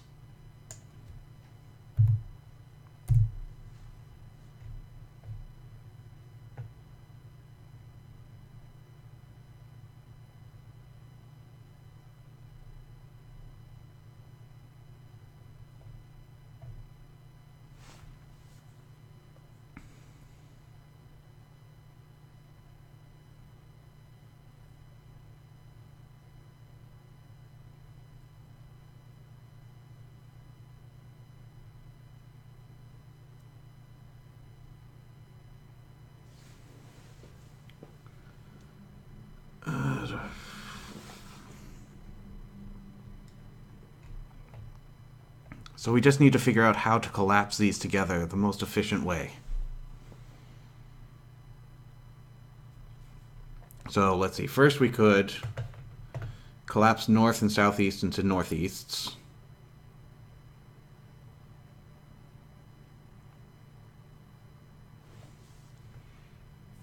And then what we have for the northeast with the souths to get the southeasts, and then just keep going around. No. Could that work?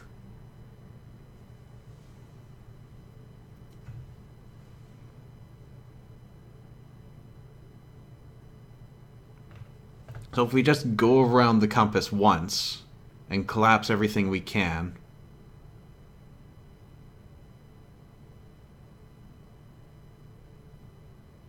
and then add up what we have left, maybe?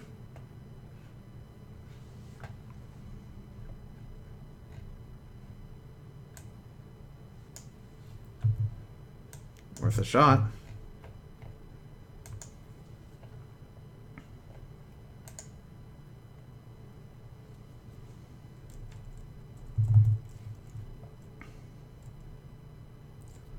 So north plus southeast literally equals a northeast. Actually, we could still cancel these out.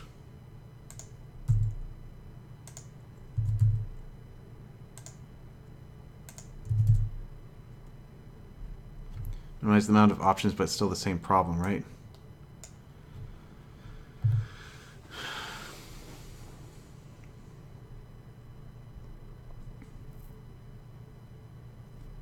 Well, it's a matter of finding the shortest path, so we need to collapse any redundant steps to get the shortest route.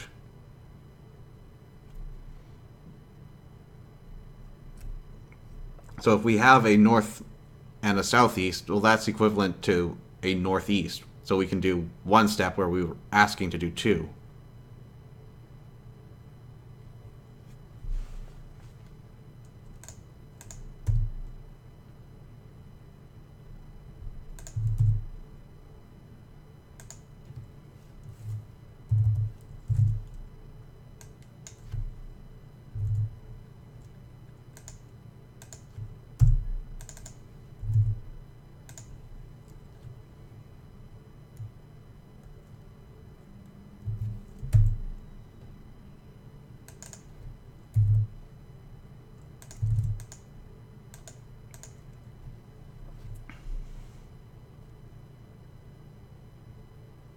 Oh, no, we shouldn't be doing that because then we can't go around the clock. Or can we?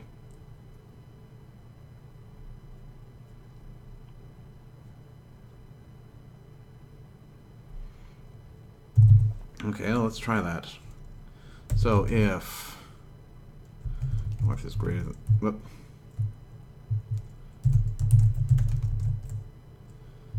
positive.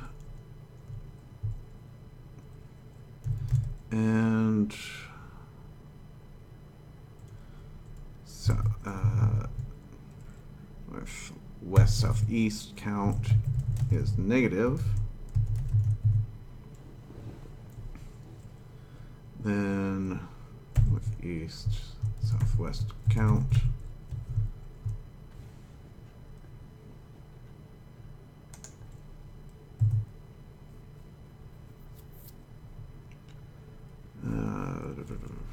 what do I want to call this variable? Get the difference between the north south and the northwest southeast count.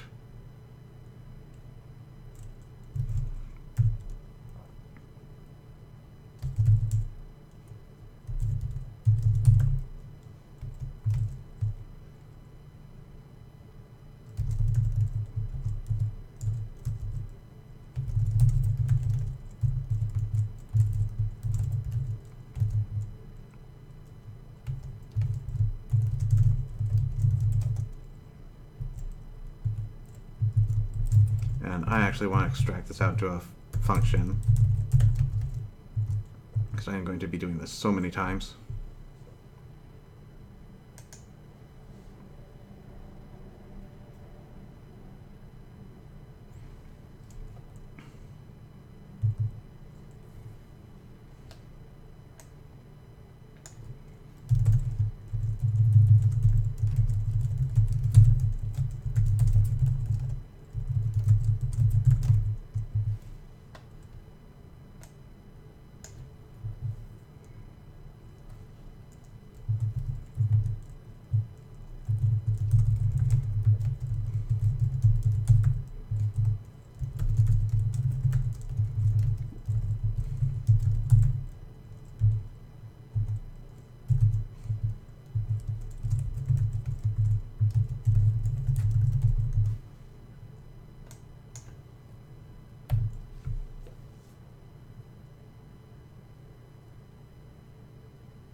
Well, we can't quite go by north, south, east, west because there's no such thing as an east or a west direction from a hex grid.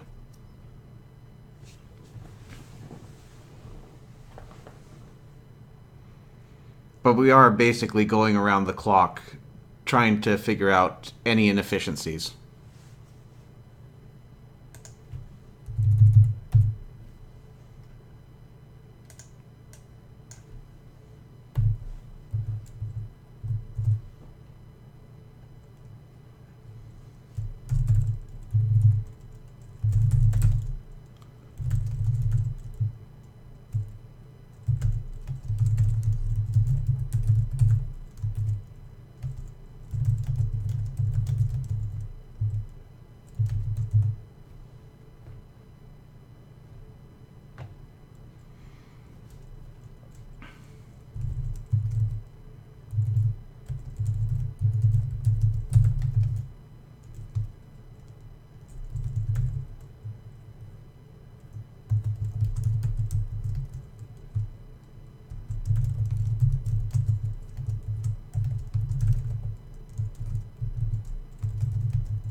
Do I need to do anything further? No.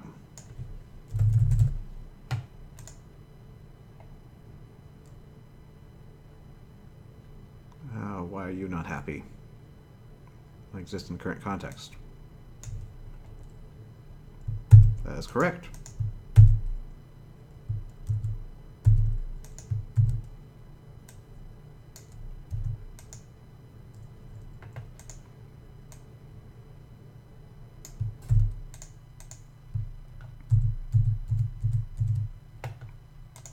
Okay, so next, if the, whoops, north, south, and southeast, okay, so next we want to check if the northeast southwest count is positive and the north-south count is negative.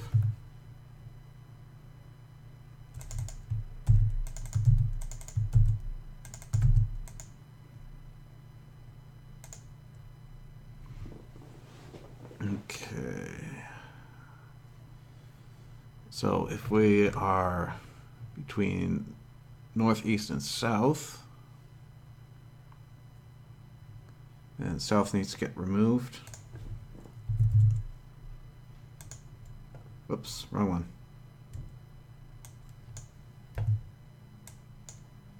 Remove south. We add SE, so that's minus. And we subtract northeast. It's minus.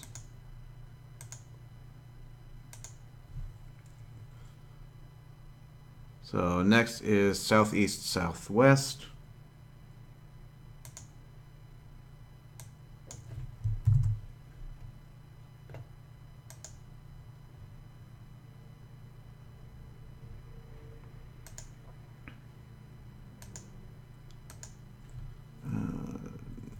Southeast count.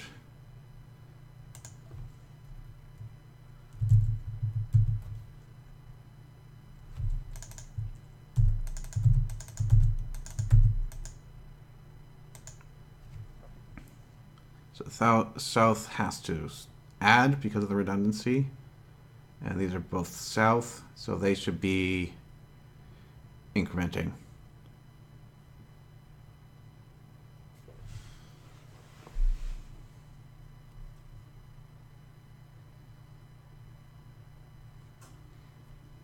Yeah, so we are doing that up here where we've got the north-south count, northeast-southwest count, and the northwest-southeast count. So if we get north, we increment north-south, and if we get south, we decrement it. So we're eliminating the redundancy there. And then this confusing mess is going to eliminate the sort of neighboring redundancies.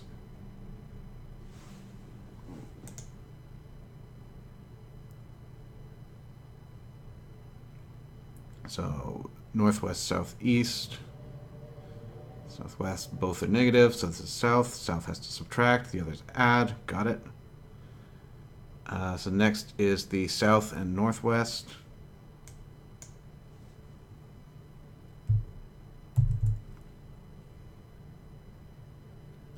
This is positive.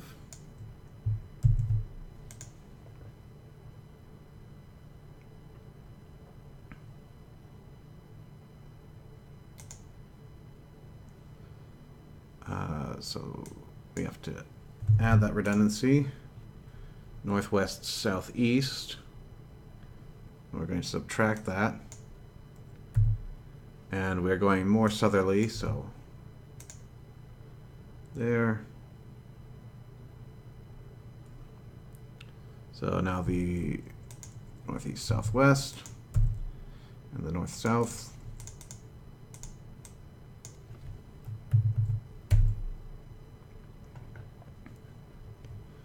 No worries, Nethercleft.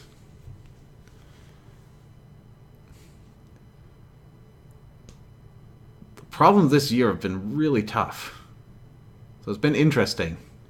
But it also means that my projected schedule of getting 3 to 4 problems done twice a week doesn't seem quite so realistic now.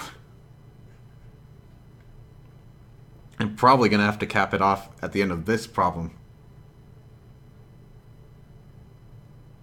Well, we'll see how part 2 looks.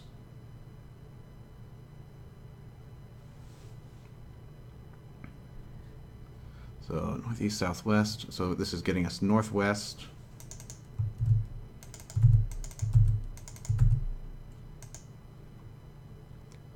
This is going to subtract northeast, southwest. We're going to get less southerly. And northwest is going to increase.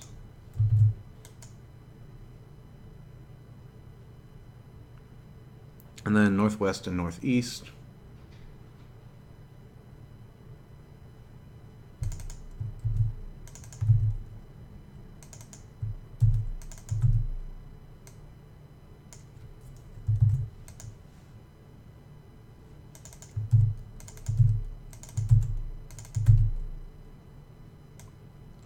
So we'll add to the north and subtract from these. And I seem to be 1 over, so I must have missed a case.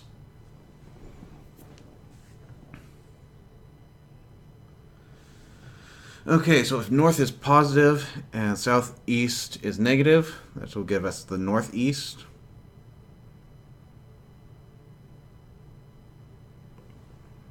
If northeast is positive and south is negative, then we go less that way, and we get the northwest. Southeast goes more southeasterly. Southeast and southwest, both are less. So south goes more, and these two go up. South and northwest.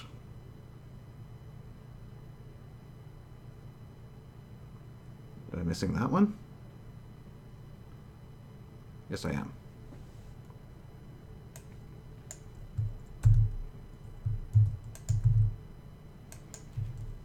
So south and northwest.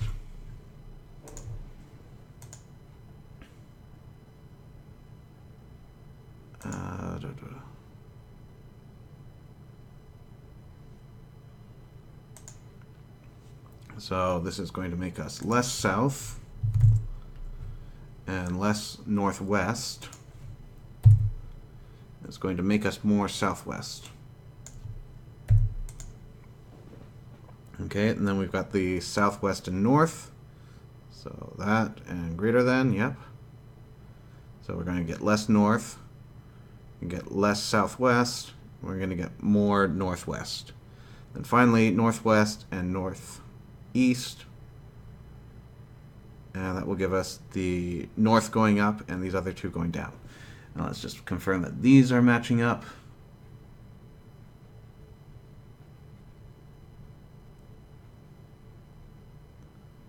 Looks good. Okay.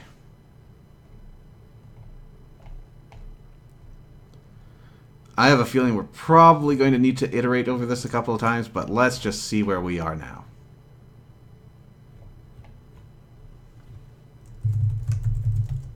Oops, don't need that equals there.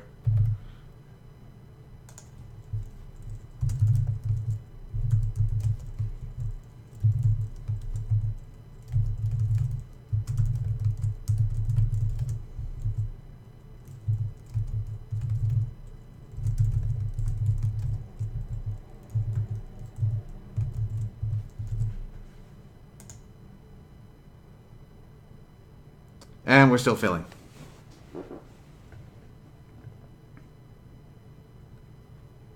Okay, so if we go northeast, northeast, south, and south,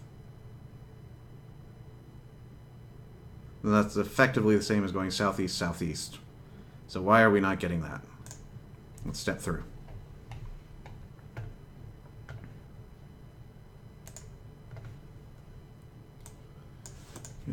Northeast, northeast, south, south. Okay, so northeast.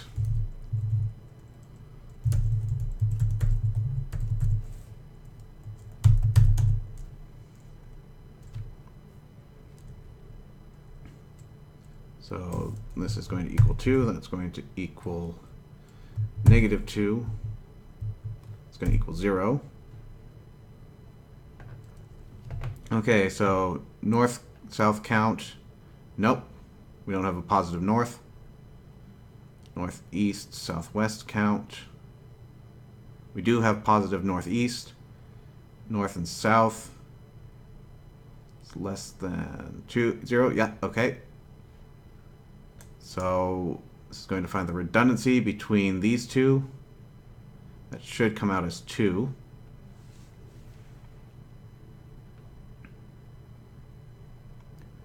And so this is going to Add redundancy here.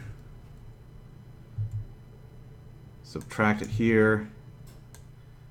And put us to -2 here. And then it should just drop out of all these. Because every other number is equal to 0.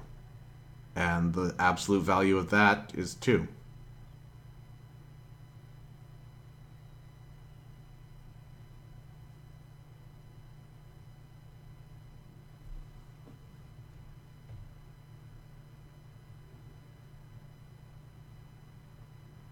So why isn't it?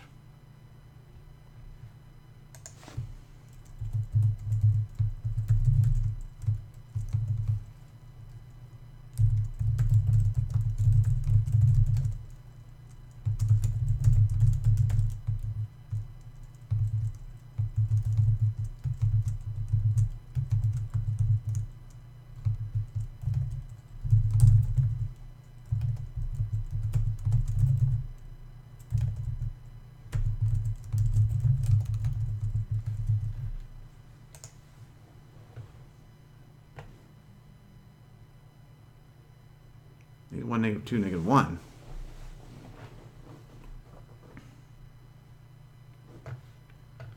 Okay, so first, northeast, northeast, northeast. That should be 0, 3, 0. Yeah.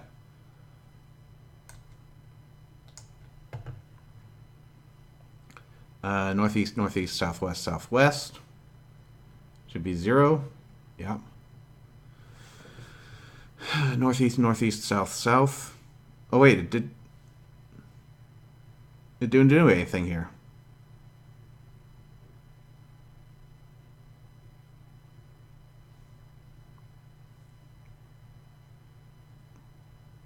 Okay, nothing changed. And then southeast, southeast, southwest, southwest, southwest. That one did change, but is that correct? Southeast and southwest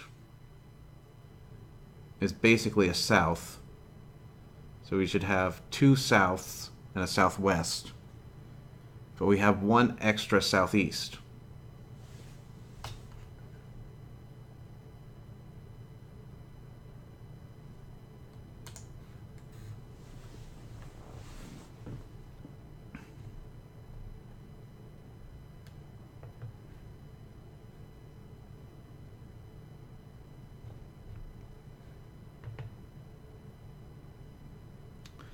Because this is wrong. I'm doing the wrong calculation here.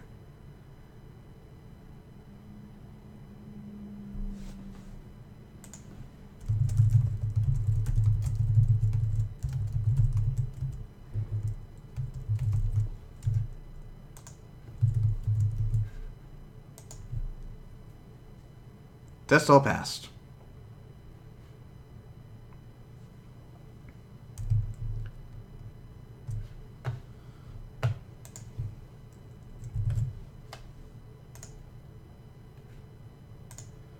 Well, that took a while, but we got the answer. Now to cry a little. How many steps away is the furthest he ever got from his starting position?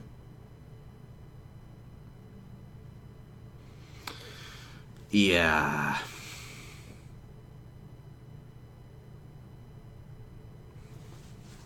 Okay, how are we going to do that?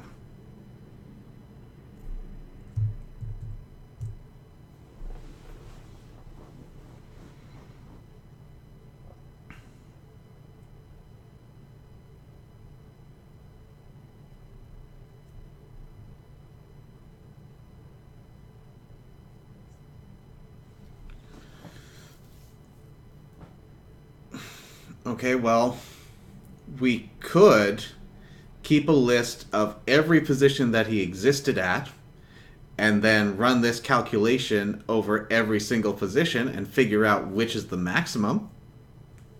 That's something we can do.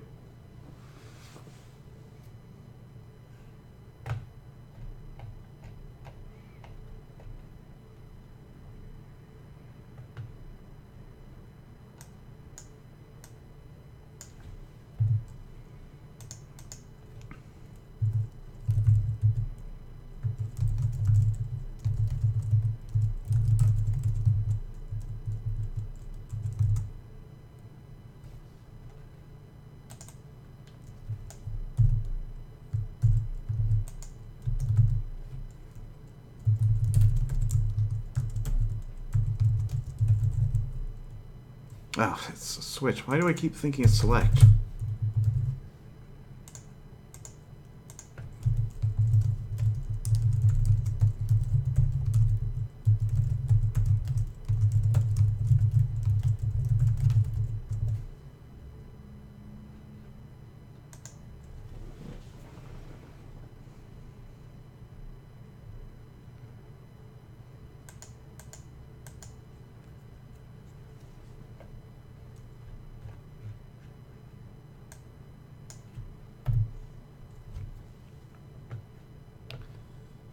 It also doesn't give us a test case to work with. Oh well.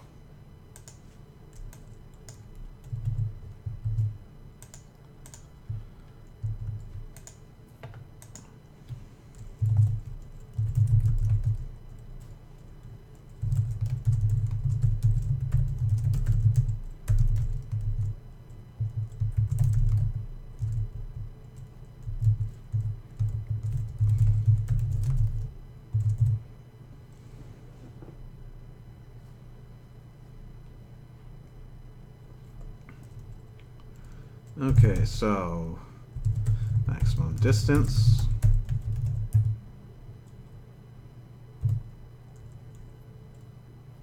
I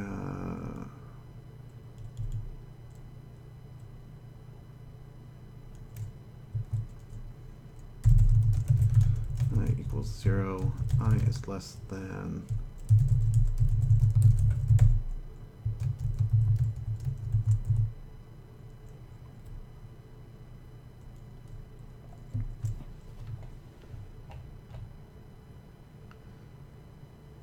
Okay, so let's get the sub list here.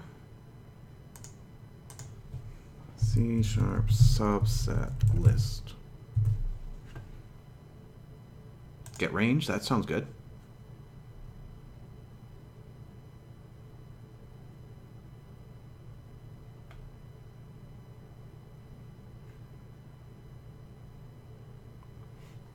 Okay.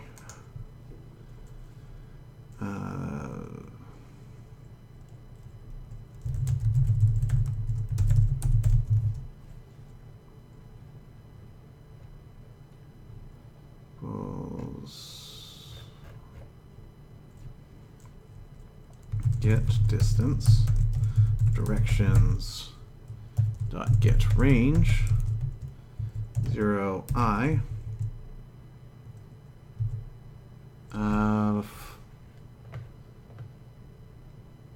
less than 0, x is less than 0.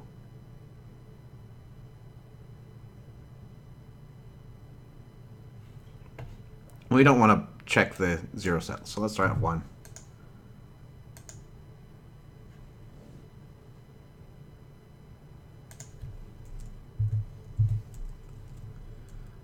If current distance is greater than maximum distance equals. And after all that,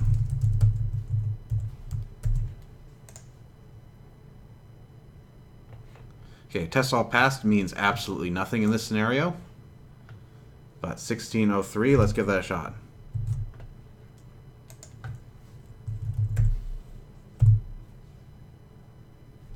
Got it.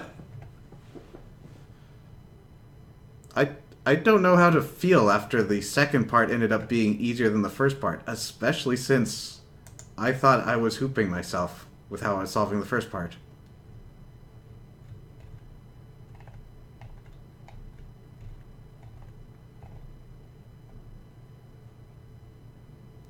Part of me feels like I don't deserve this, to be honest.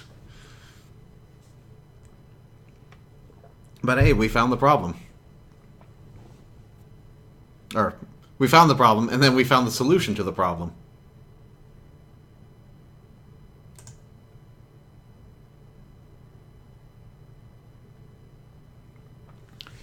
But with all that said, I think I'm going to cap it off here. Only got 2 problems done. But there's nothing saying that I have to finish Codecember before December ends. So we'll just play it as it goes. Alright, so thank you everyone for coming on out. Till next time, take care.